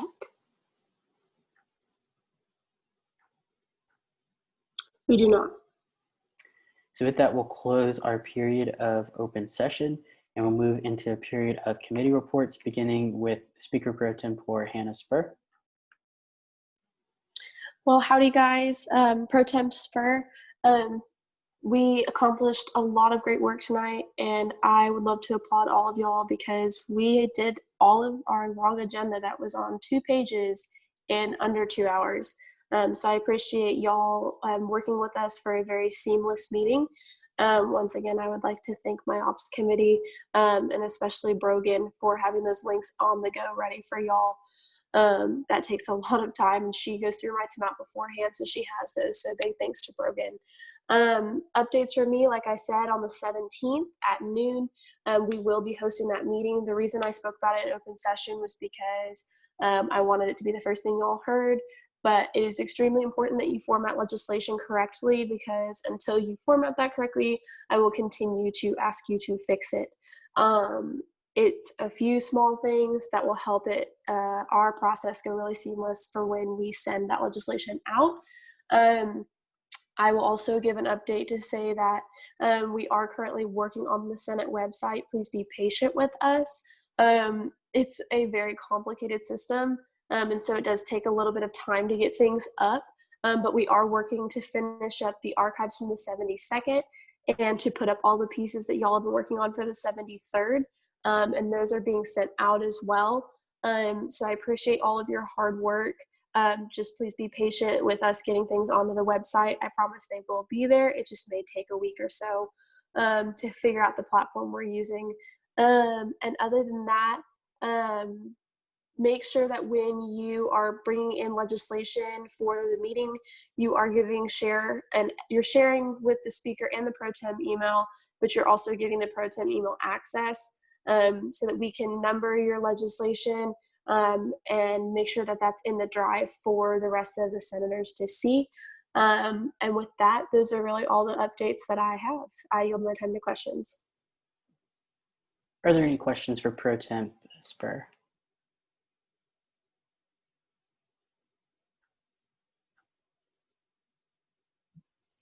Senator Ramirez.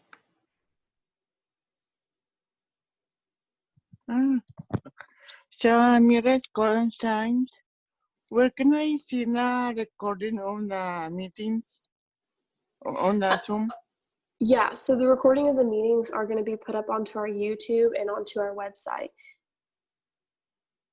Thank you. Are there any other questions at this time?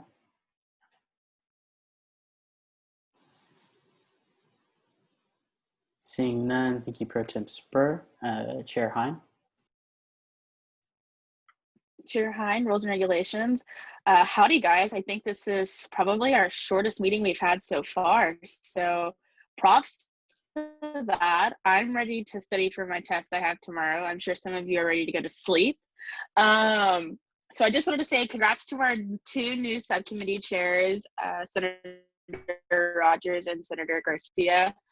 Y'all are going to do great work. And to our 2 new associate justices.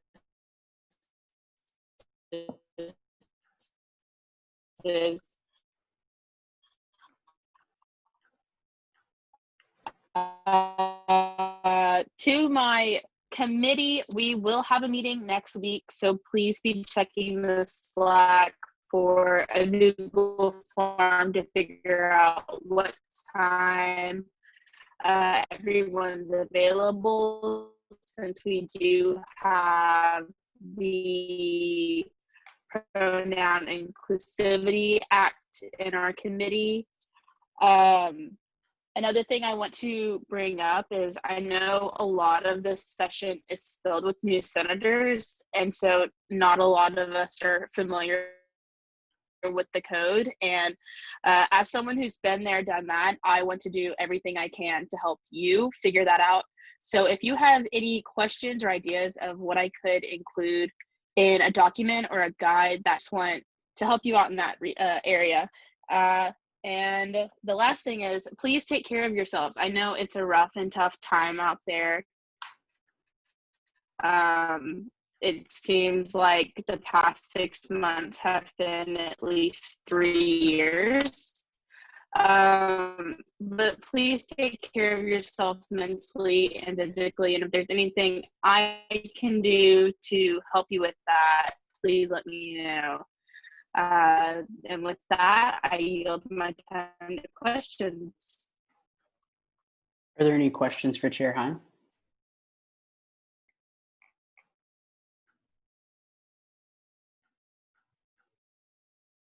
Seeing none, thank you, Chair Hein. Chair Teague.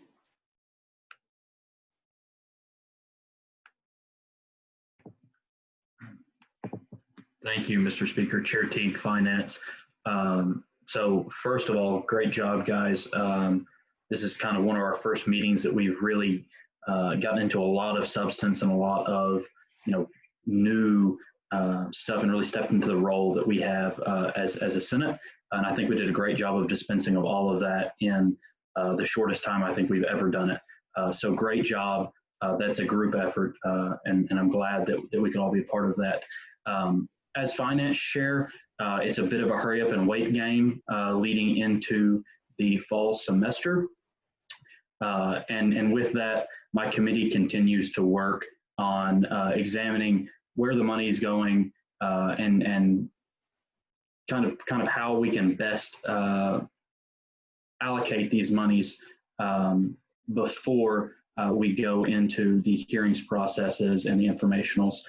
If you have any questions about what that process looks like, please feel free to reach out to me, as well as anything else that I can do for you. Please feel free to reach out to me. Thanks, and Gagum. And are there any questions for Chair Teague?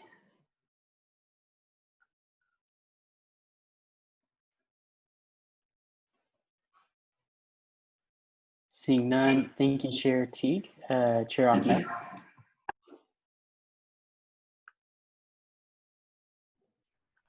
Howdy, Senate. Yes, we really got through all of our legislation really fast today, which I know we're all really happy about because our meetings do tend to run long. First, I do want to give those congratulations to our new subcommittee chairs, Joseph and one moment.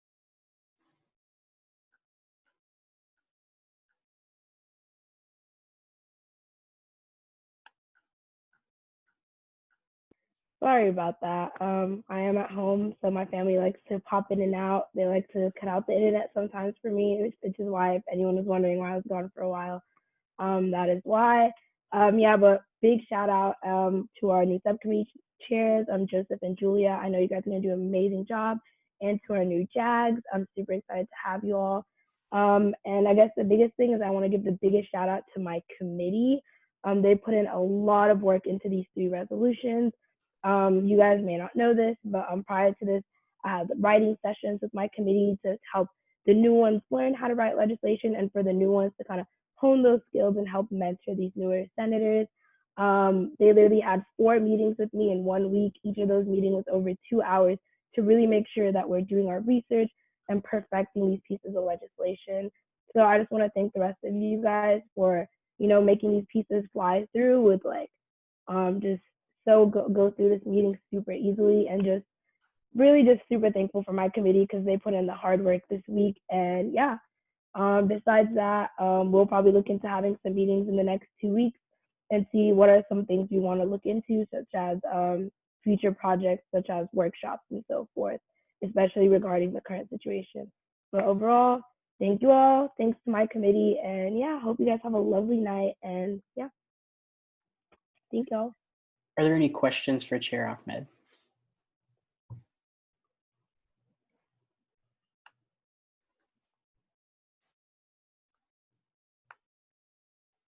Seeing none, thank you, Chair Ahmed. We'll now move into Chair Jeffress. Howdy, Senate. So I last week met with the provost along with the other senators. So we had a very productive discussion on different COVID changes and some diversity issues. This week I'll be meeting with the Academic Affairs Chair for Faculty Senate to hopefully increase that dialogue and provide some input on several pieces of legislations that they're working on right now. Next meeting, the next full Senate meeting, we will have the provost give a special presentation. So please think about ideas. And if there's anything specific you want answered, please email me so I can forward that on to her so she can have those answers for you. That's pretty much it from me. Are there any questions for Chair Jeffress?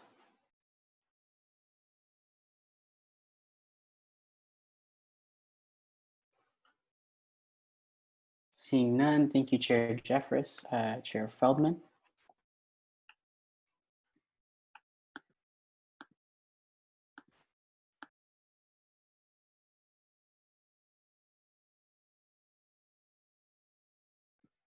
Sorry, I'm having some technical difficulties here.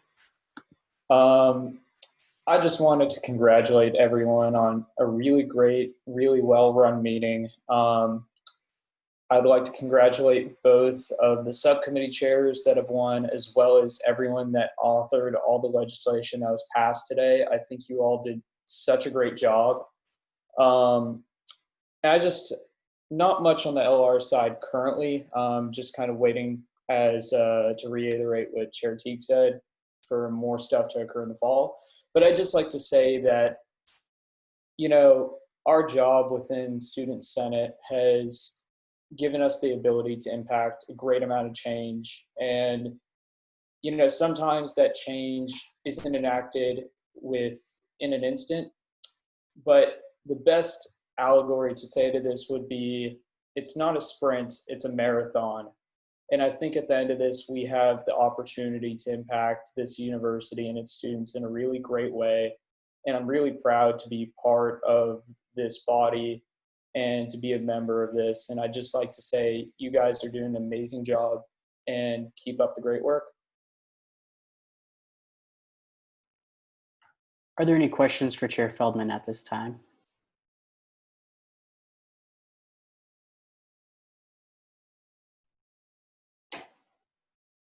Seeing none, thank you, Chair Feldman. We'll move to Chair Syed. Thank you, Speaker McHugh. Howdy, Senate. First, I wanted to give a huge congrats to Senator Garcia again for getting the Healthy Lifestyle Subcommittee chair. I've been able to talk with her over the past couple months, and I know she's just going to do great. On top of that, I want to just reiterate that sentiment that a lot of the other chairs have shared, that this meeting ran extremely smoothly, and it was just a really great thing and beautiful thing to see. So I wanted to mention that TU Senate recently came out with some charges to TU's administration, and one of them included getting rid of their UPD. However, I've set up a meeting with our UPD that's going to include their chief and a couple of their other divisions to take a more understanding approach of what their current policies are, and I look forward to sharing that. I'll be having that meeting with a couple of other Senate chairs as well. If you have any questions that you would like addressed by our UPD, please send them my way. My email is available in the contact sheet. I'll also be meeting with Carpool next week, the Carpool chair, to understand a little bit more of their logistics and how they're running and how efficient it is as of right now, and seeing if I can somehow connect them with transportation services. So if you have any questions that you might want to ask towards them, please reach out to me. I also wanted to address some really quickly, some comments that were shared on Twitter yesterday. At first, it was really disheartening, but a lot of people reached out, and it really warmed my heart to get that support that I got. And I just want to say thank you. And lastly, I wanted to quickly mention the Sullivan-Ross conversations that have been coming up, and I just wanted to know that I've been seeing different perspectives from all senators, and I just want to say, like, no matter what division that we have, I hope that we can get through this topic together and still stay united, because I think we're all working to make A&M the best we can and how we feel that is. And I believe that's everything I have. Thank you. Are there any questions for Chair Syed?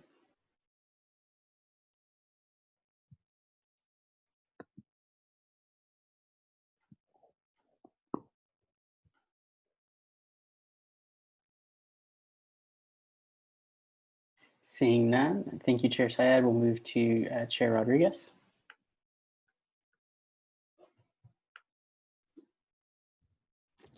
Chair Rodriguez, Constituency Affairs. First off, just wanted to hope and wish you guys are having a great summer so far.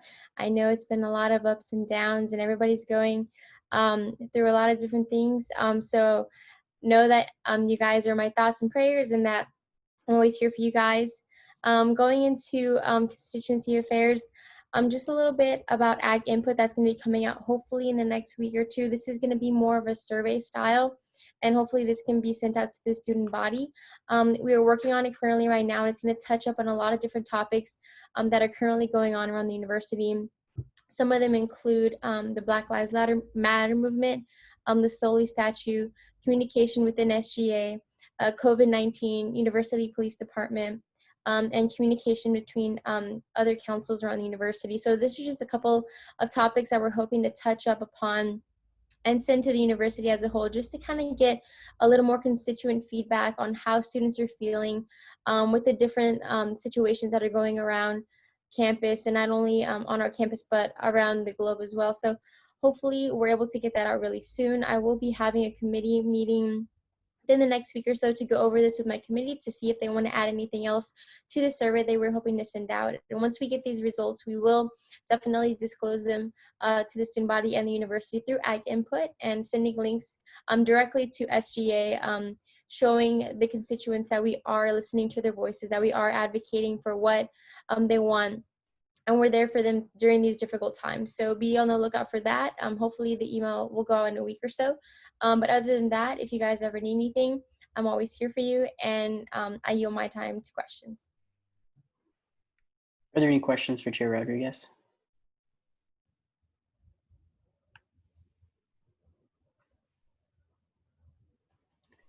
Seeing none, thank you, Chair Rodriguez. Chair Oldad.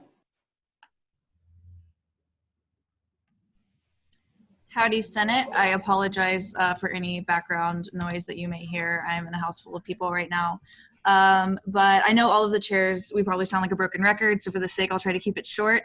But just thank you for everyone coming out to the summer meeting. I'm really, really pleased with what we passed, how quickly and efficiently everything went. I personally want to thank everyone for confirming Senator Rogers as the Core Values Subcommittee Chair. I know he's really excited, looking forward to this year. Congrats to our new other subcommittee chair, Senator Garcia, and our new associate justices. It's really exciting overall. As far as CR, I know there hasn't been a whole lot going on. There's not a whole lot that comes up during the summer months. I know being this active in the summers is new for Senate as a whole. It's a learning experience for all of us, but it really seems to be going great, and I'm glad to be a part of it. So I stand ready for any questions, I guess, that anyone has. Are there any questions for Chair Oldhag?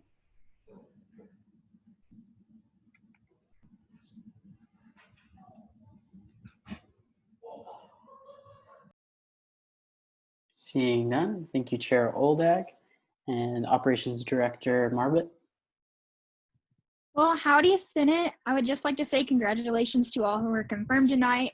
And I would also like to thank the Operations Committee for working very diligently tonight. Our meetings are able to run as smoothly as they do because of these ladies and Bobby. The Ops Committee has also, like Hannah stated, been working on updating the Senate website and kind of reformatting it, getting it looking a little bit better. As of now, legislation and the senators have been updated along with numerous other things. Whoop. Thank you all for being here tonight, and please take care of yourselves. Have a good night, and I yield my time to. Are there any questions for Director Marbut?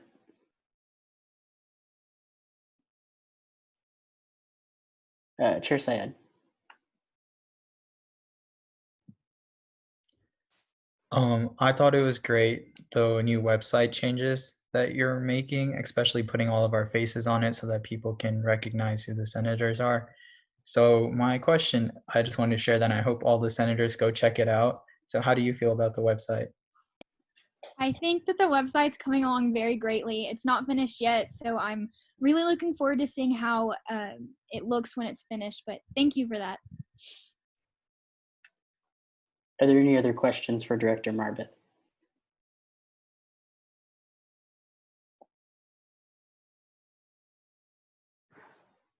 Seeing none, thank you, Director Marbut, and that will conclude our period of committee reports, and we'll move into a period of executive reports, beginning with SVP Mendoza.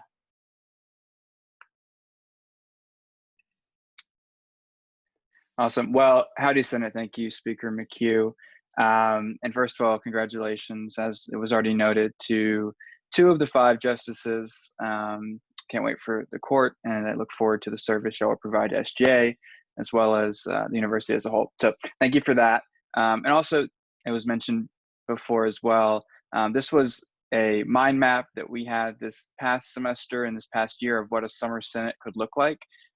So this being the first summer Senate meeting, which also was very well run and smooth and clearly well timed. Great to see. I'm happy to be joined with all of you, and I'm happy to see all your faces. So kudos for tonight. I appreciate your efforts. And with that, obviously each of you are dealing with things in your family, your health, school, work, perhaps. So thank you for joining the conversation tonight. It's very much appreciated and certainly always needed. And so with that, let me first touch on and apologize for how lengthy my notes are going to be this evening, but I did jot some stuff down. But let me first touch on the statement released by SGA that by now I'm sure most of you have read.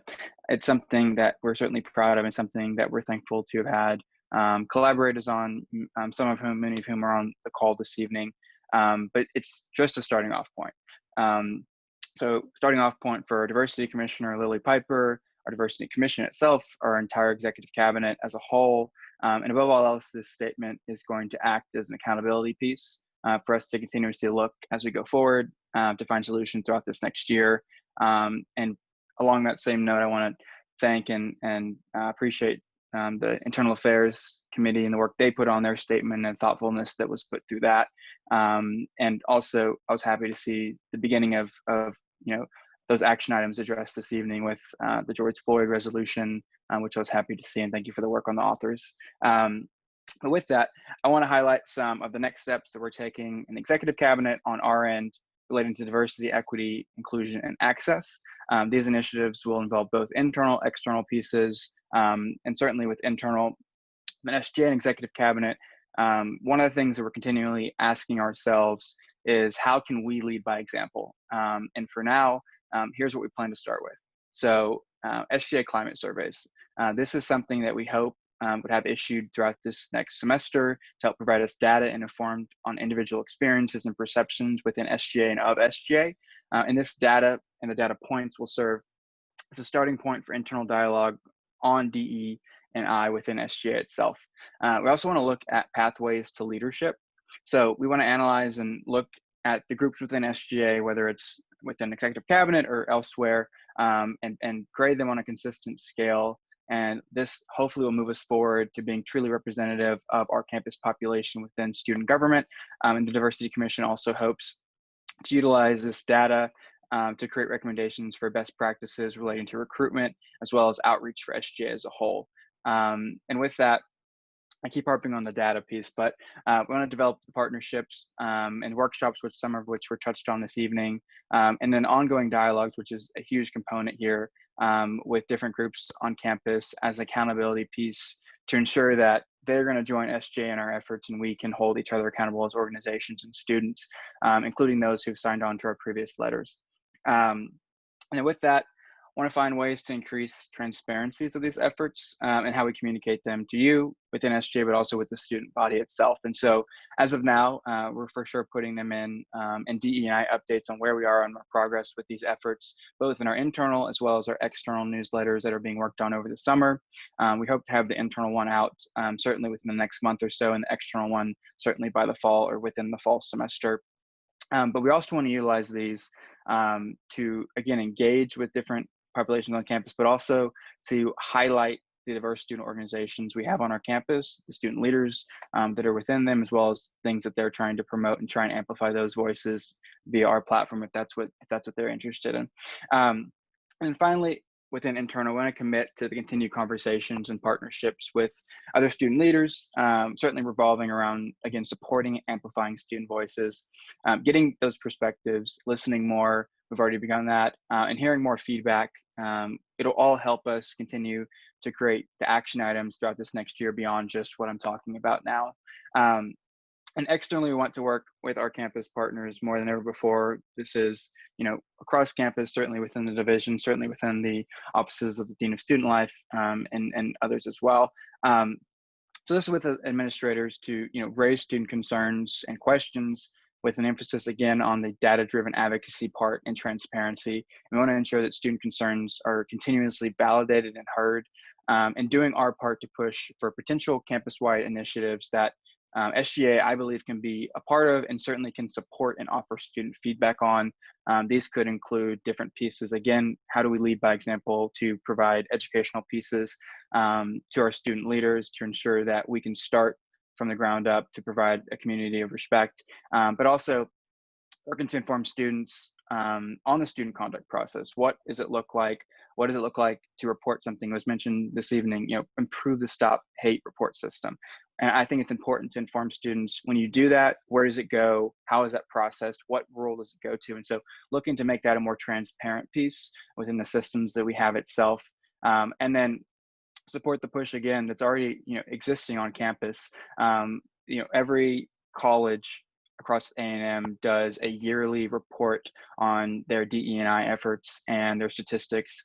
These are data that we've had for years. And so how can we make that a transparent piece of emphasizing what A&M does, and also an accountability piece to ensure that we're continuously pushing forward as a university?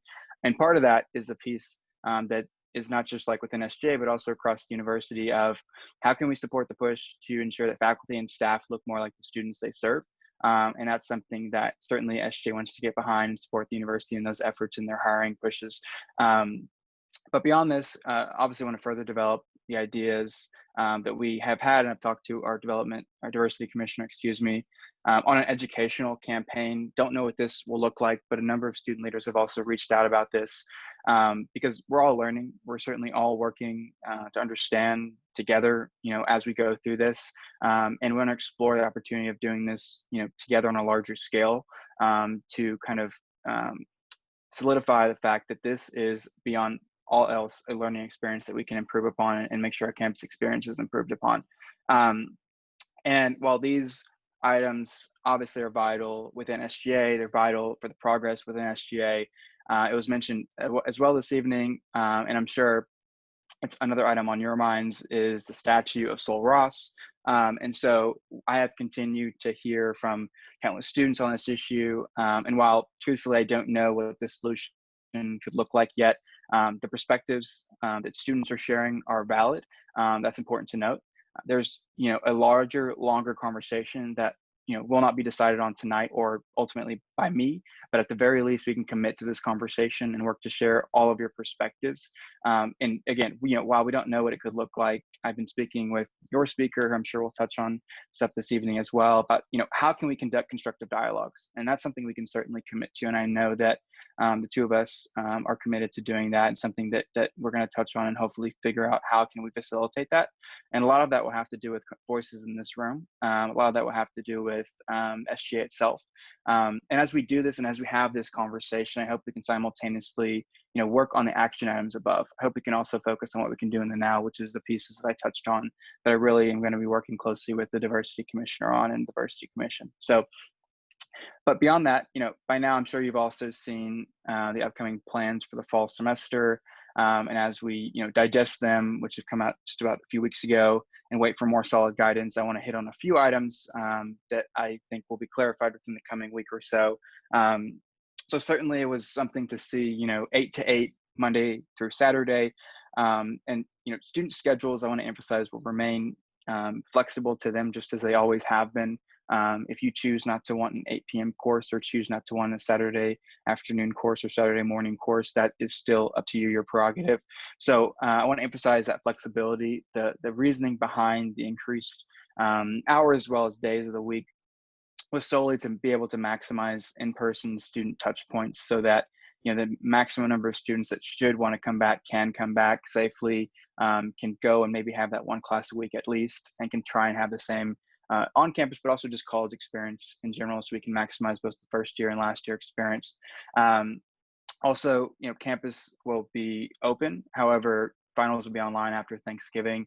A lot of questions arise with proctoring. A lot of questions arise with, what does that process look like? I know this past semester perhaps wasn't the most smooth process. And so I do know there's conversations happening university-wise about, university-wide, about the process of proctoring. And so, what I've been emphasized to and what I'm going to continue to emphasize from the student perspective is that is fantastic as long as students don't have to put on an additional burden to pay for any additional services to get a proctoring service or to do anything like that.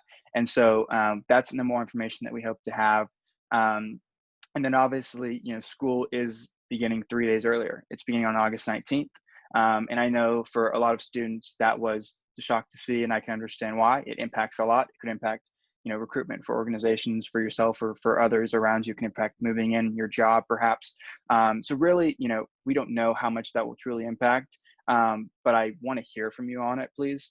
So if you have thoughts, concerns, questions, I've heard from a number of you about, what does that look like for you? How can we work around it?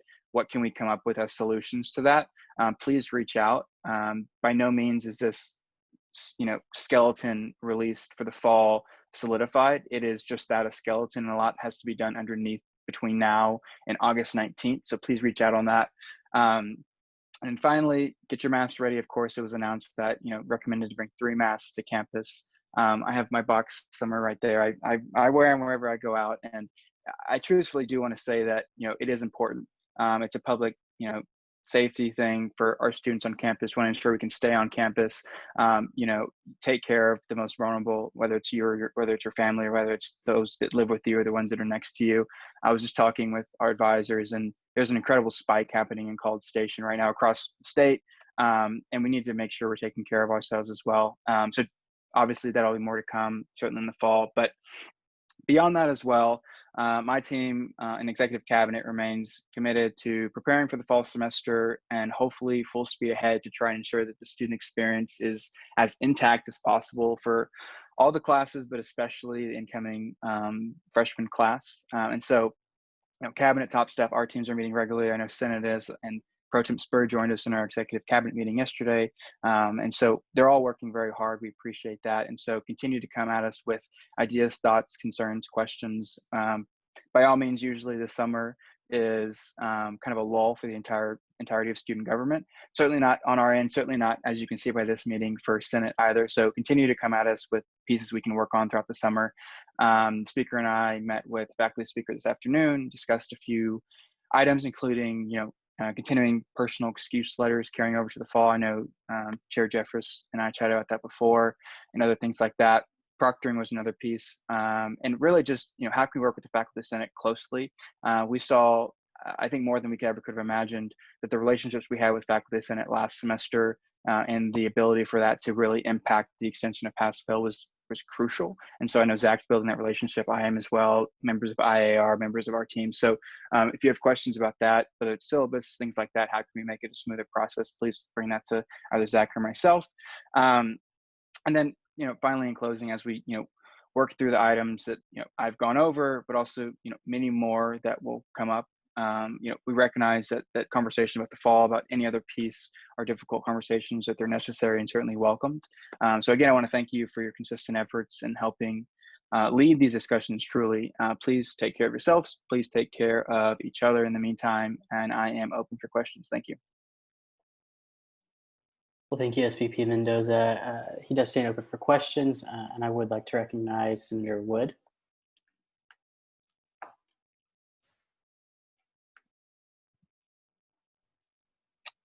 Hey, Senator Wood, College of Engineering. I watched Chancellor Sharp's video earlier today, and if I am correct, did he say, and I'm kind of bouncing this off you, that we need to show proof that we have tested negative for COVID and whatnot, and that will be on our own dime?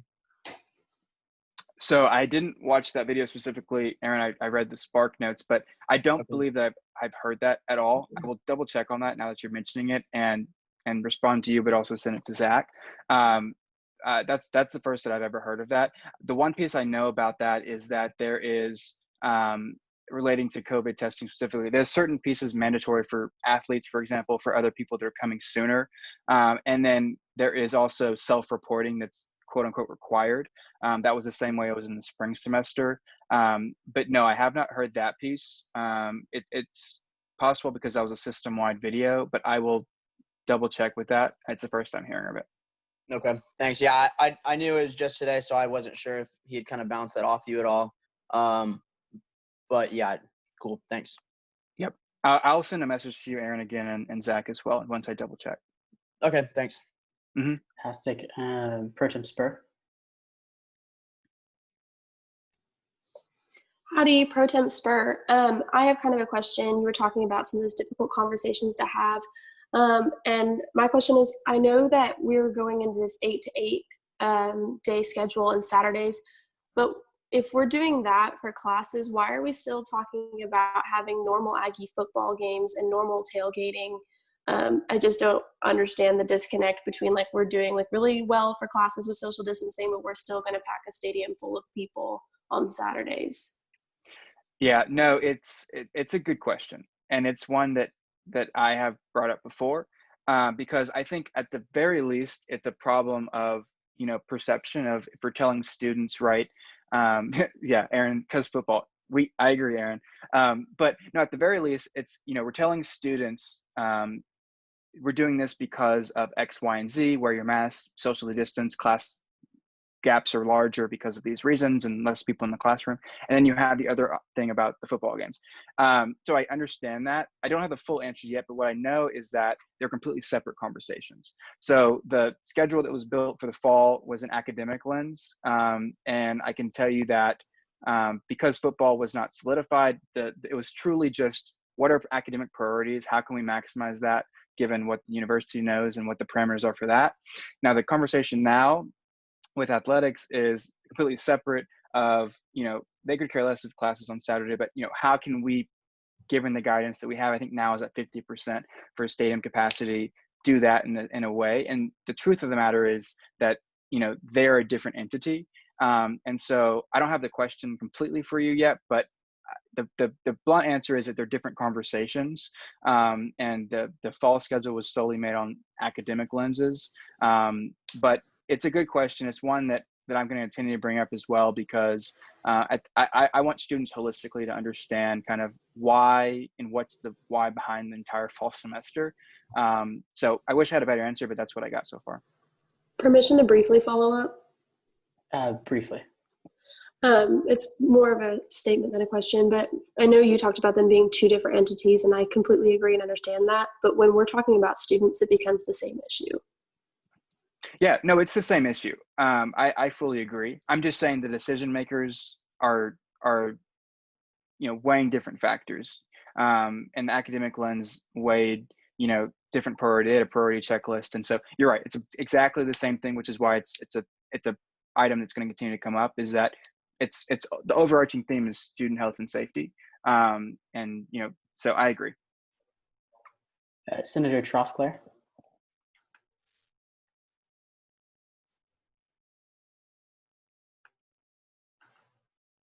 Thank you. I apologize for the technical difficulty there. Senator Trosclair, On Campus Caucus.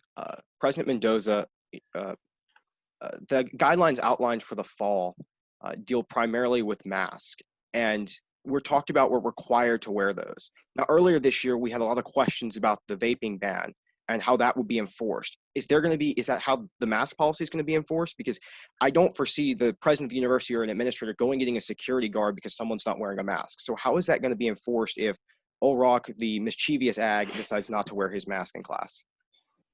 Yeah, no, I think you're probably right, Chandler. I would, first of all, I love the background. I wish I was on that beach, but no, I think you're right. The truth of the matter is it's going to be enforced probably very similarly to how everything is on campus. And, it'll really fall down to the fact that one of the messages I think we all have to spread to each other is, I'll be back on campus. I hope to see a lot of you there. And how do we stay on campus and not have the second wave affect us is if we continue to have safe practices. And so if you see your friend, wearing a hat in MSC, you would say, hey, please take off your hat. This is a, X, Y, and Z. So I think it's going to be a similar piece of, social accountability and perhaps social pressure. So beyond that, I mean, with 70,000 students or however many come back, there's not too much. Now, where the piece of the serious accountability factor will come into is, with testing and with contact tracing. That's a serious thing, and that'll be, certainly handled in a more solidified way. But I think, from what I've gotten this far, it really is a social accountability piece beyond anything else. So, permission to follow up briefly. We're actually going to go ahead and move on to the next question, seeing as we do have a few more questions to go through, and then we're going to exhaust these question lists before moving into Chief Justice McIntosh's executive report. Chair Syed. Chair Syed, Student Services. Thank you, SVP Mendoza, for all the work that you're putting in. I did have a concern and a question, though. The statement that was released from the offices of the student government, and as you said, it is an accountability standard for all of SGA, including senators and your exec cabinet. So I was wondering how many Senate leadership and exec leadership was included in the discussion of this statement to create the accountability standards. Yeah, so first I'll separate them. So the accountability standards that I touched on this evening are kind of an ongoing piece. So it's stuff we touched on our cabinet meeting, and we'll continue to kind of grow and expand. But the letter itself was something that, just like every project that cabinet works on, is not an entirely group effort. It's something that certainly the diversity commissioner, myself, and our EVP and our communications, as well as our advisors, were involved with. But the reality is it was, a timely piece because we felt that it should have been a timely piece. And so there was always something that slips through the crack. But with that, certainly the speaker and others were looped into that. And as I've told them and texted you as well, happy to discuss process and procedure. I'm not here to say that was done perfectly at all, but for now, I want to focus on the content, and we can separately talk about all the other stuff, but I'm happy to address it. I mean, I've already tasked certain members on our team to say, how did it go?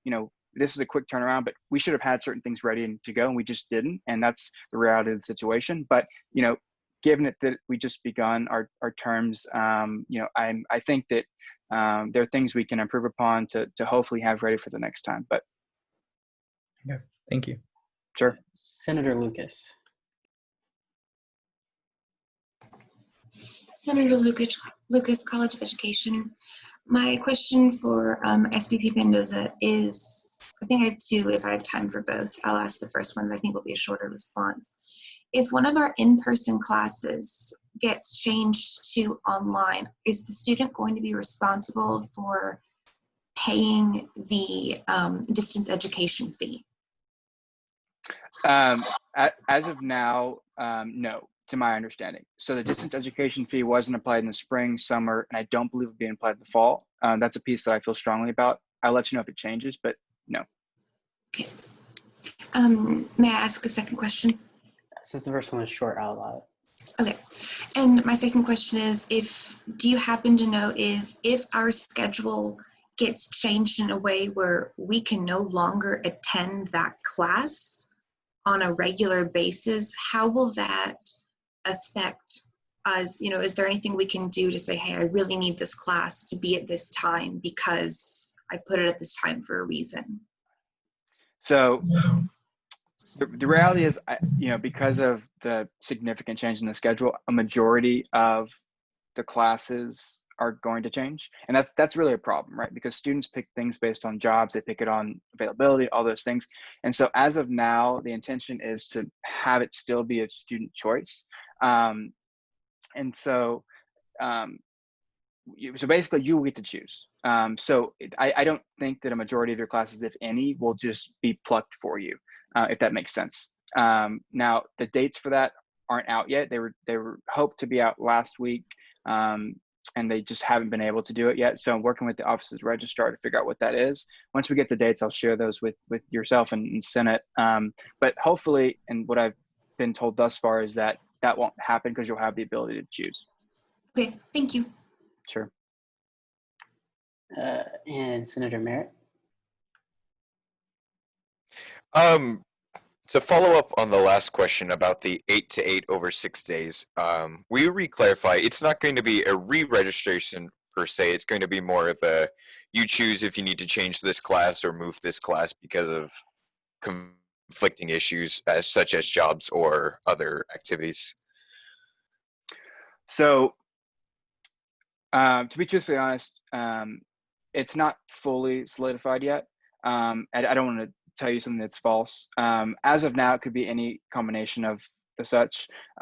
Certainly if a class is able to remain in the same time slot as you chose in the spring semester, there would be no need for that. But the idea is that if they're going to move it, period, you will get a say in it. So I don't know the depth of that quite yet. That's part of what the Office of the Registrar is still deciding, but yeah. Permission to follow up? Unfortunately not. We're going to go ahead and move on for the sake of timing. If you do have any other questions, though, please do feel free to reach out to SVP Mendoza. I know he's always very welcoming to questions and would love to take those with you afterwards. But we will now move on to the executive report by Chief Justice McIntosh.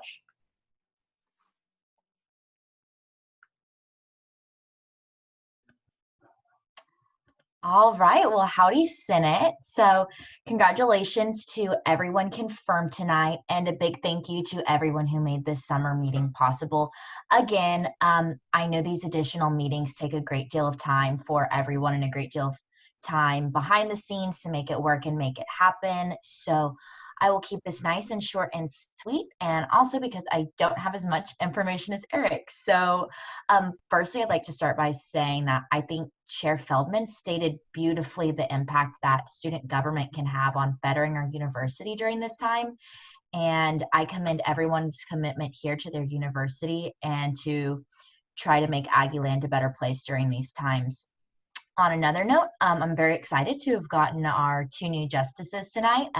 Thank you, Chair Hine and her subcommittee for working hard to make that happen, given the circumstances that we're under right now. I look forward to the next meeting, and I'm excited to see the remaining 3 justice appointees put up before you guys for consideration. So stay healthy and stay safe in the meantime. Thanks, guys. Are there any questions for Chief Justice McIntosh?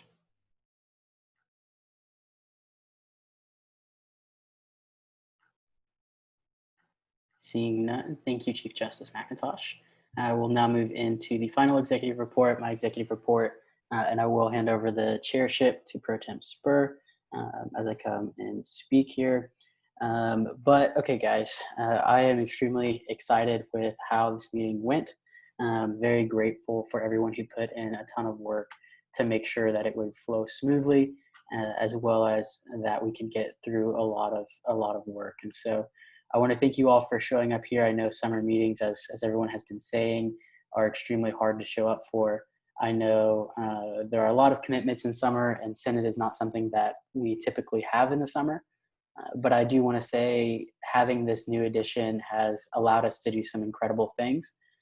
I know there has been a lot of calls for action for SGA in the last few weeks. And because we've had summer meetings, we weren't forced to call a special session in the middle of summer, which we would have had way lower attendance to.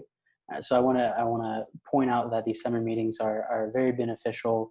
And I also want to thank everybody for showing up for them. With that said, our next meeting is July 8th. So please plan to be there as well.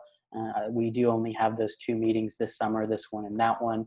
And so I'm sure we'll have a lot to do at that July 8th meeting as well, like we did at this meeting. While we're still on scheduling, I do want to address fall schedule. I know some of us were expecting to have that out by now, but because of the changes to the schedule overall for the university and what that will look like when we get back to campus in the fall, we are looking at changing up those dates and times a little bit. And so once we rework that schedule, we'll have that out so that y'all know when we'll be meeting this fall.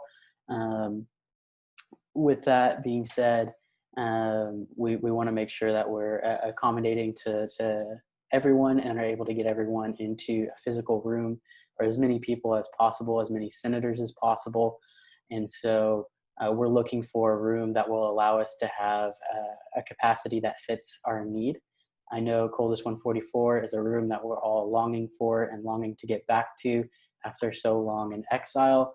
And hopefully we'll be able to get there sooner rather than later.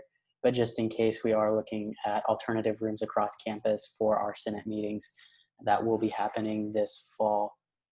Aside from that, I do have a few other things that I want to touch on. So I want to thank you for bearing with me here as we go through kind of an extensive list.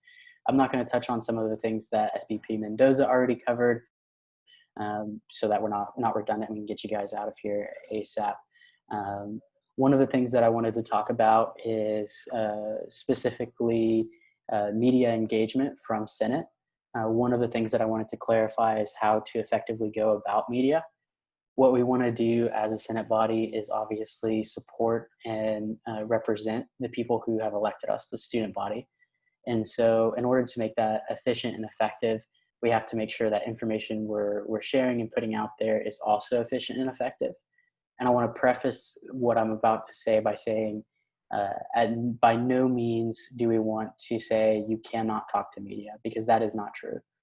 If you would like to speak to media, that is your prerogative. You do have the freedom of speech to do so. And I want to make sure that your voice is heard and that your voice is shared wherever you feel like that needs to be shared.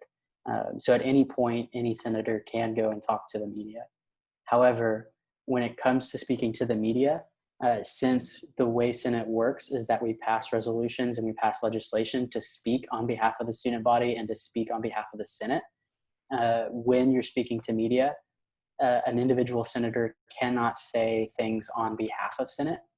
So please refrain from saying things that are official Senate business or what Senate is working on or what Senate is doing. and instead, please provide your opinion, and please provide what you would like to say without saying that it's official Senate business. While you can go to media as a senator, you cannot speak on behalf of the entire Senate, as nobody can, because it takes the entire Senate to speak on behalf of the entire Senate. So with that being said, I did want to also let you guys know that there was a statement that I was able to release in an interview with the Eagle regarding the Soli statue, and that will be likely published tomorrow. So please do be on the lookout for that. And if you have any questions as far as how that interview went or the process there, please let me know.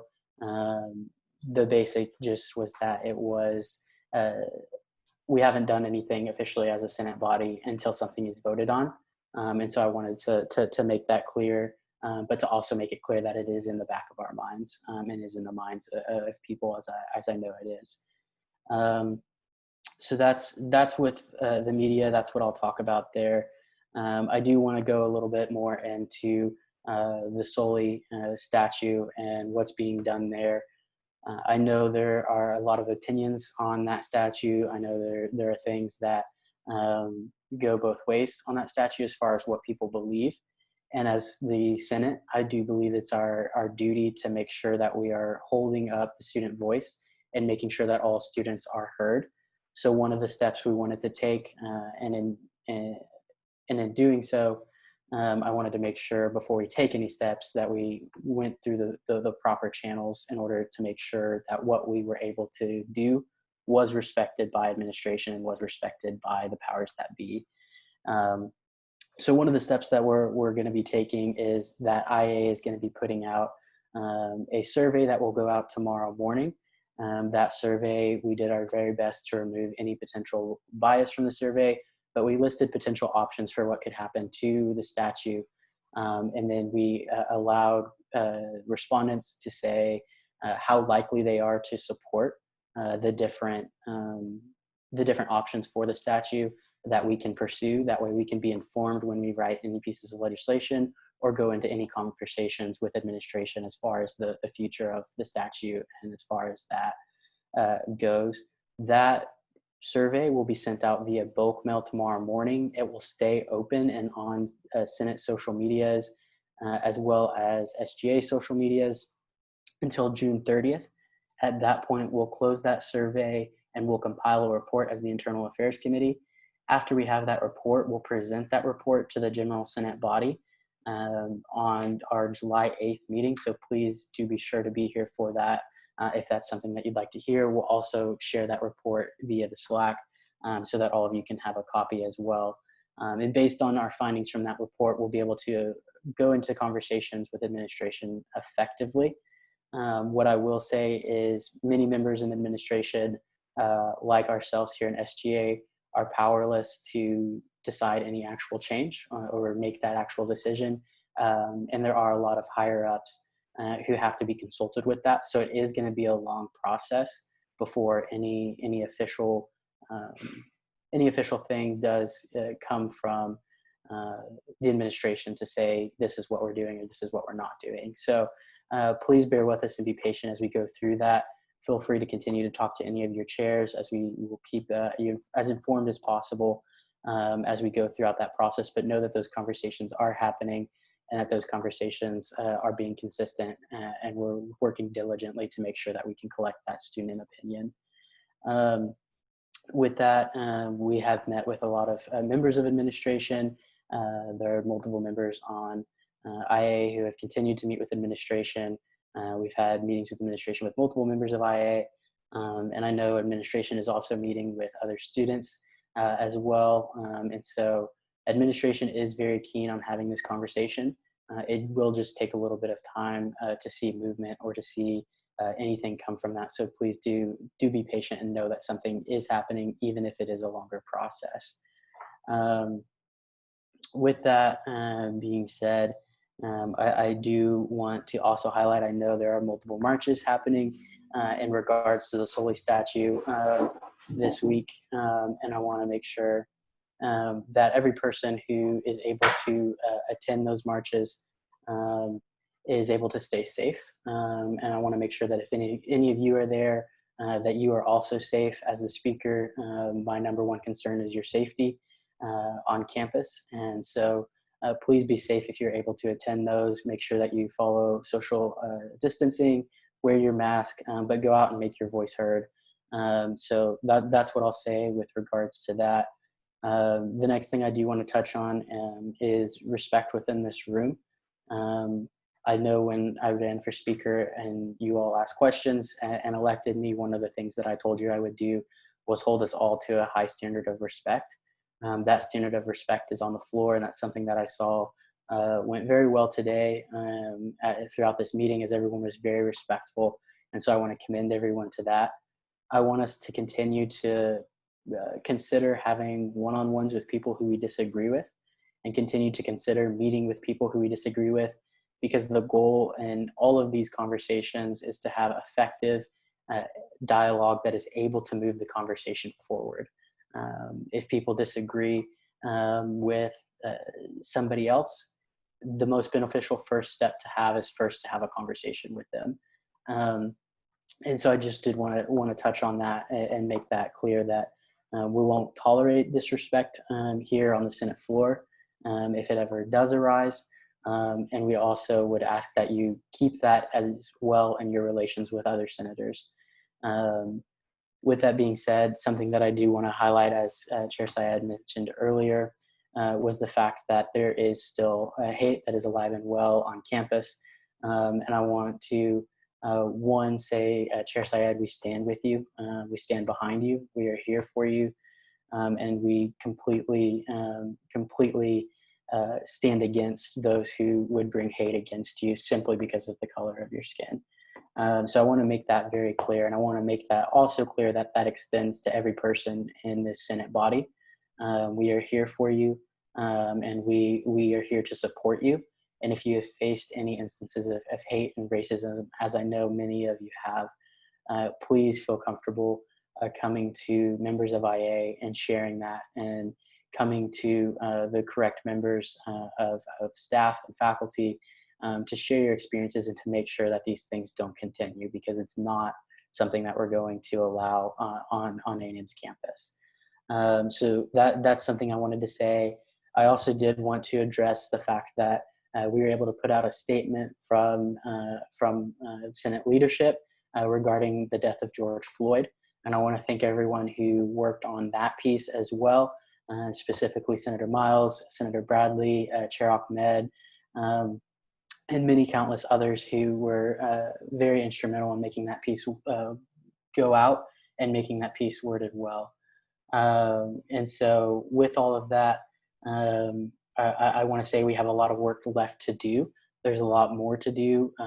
This one resolution isn't enough yet, but I do want to say thank you so much to everyone who put so much consideration into that resolution and has taken that step to make all Aggies feel safe and comfortable on their campus. I know that's a big step forward, and I'm extremely excited about it as well. I do hope that this is the beginning of a show of unity for all people to feel comfortable within the Senate body and within the student body and on campus at Texas A&M University. I'm also very encouraged to see that, this is extending not only to the Black community, but to all minority communities. And that's evident in the fact that we were able to pass the LGBTQ+ Pride Month resolution, which is something that is absolutely incredible.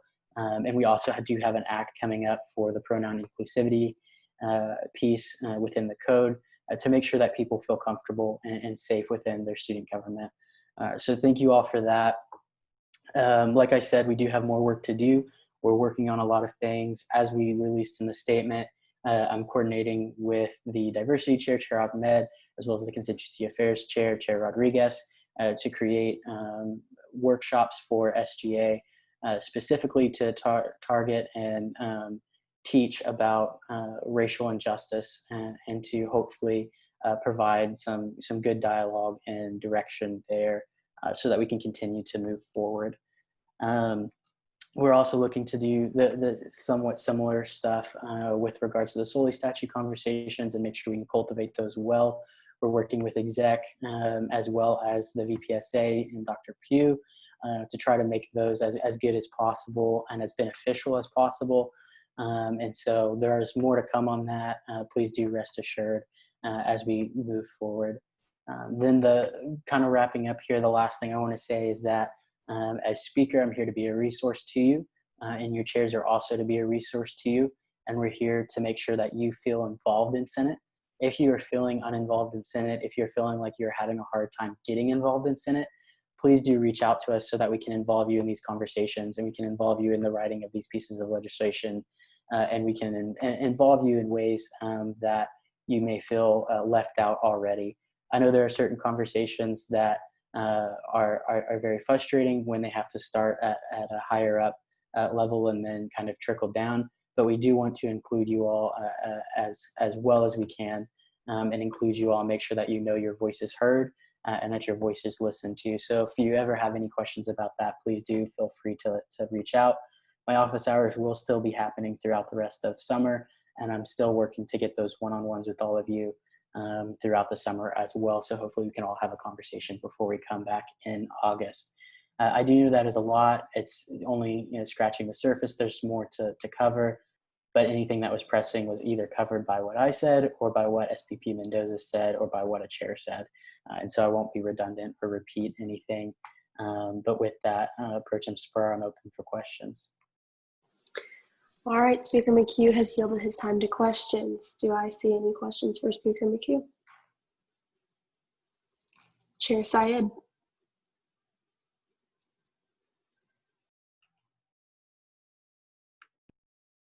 Chair Syed, Student Services. Speaker McHugh, I just wanted to commend you for your statement, releasing it in a timely manner and including all of your Senate leadership in that involvement process. How did you feel about your statement? Well, I feel great about the statement we were able to get out. I do want to make sure that it's known that this was something that was worked on by a lot of people who are much more deserving of the credit than I am. And so I want to thank those people once again, because this is something that I think is very important. And I think it's a small step, but it is a step that calls for bigger steps in order to make sure that all people feel included and that all people feel comfortable on campus. But thank you. And I want to pass that commendation on to the rest of the people who worked on that as well. Senator Marufo.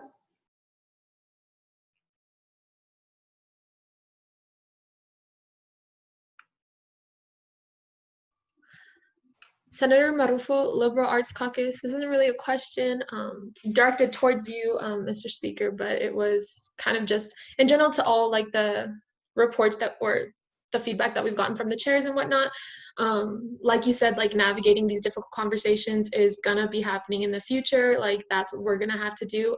I just wanted to emphasize that if you have questions about somebody else's viewpoints on things, if someone else's like ideology or their personal opinion is something that you can't find yourself to be able to see, to like recognize that taking that question directly to that person can be something that is taxing. So like definitely research. I love seeing people on Twitter who are researching for themselves what these things mean, the history of everything, just to like emphasize that sometimes people like can become exhausted with like endless questions. And so like instead of directing or expecting someone else to educate you, definitely take time to educate yourself. And yeah, thank you for all y'all's leadership. Just wanted to throw that out there. Absolutely, yeah. I think having conversations, getting educated are both things that go hand in hand. So it's something that we should all strive for, not only as senators, but as members of the human community, as members of the Aggie community. And making sure that not only are we educated, but that we're also reaching out to people as well. So I think those go hand in hand, and I do appreciate that.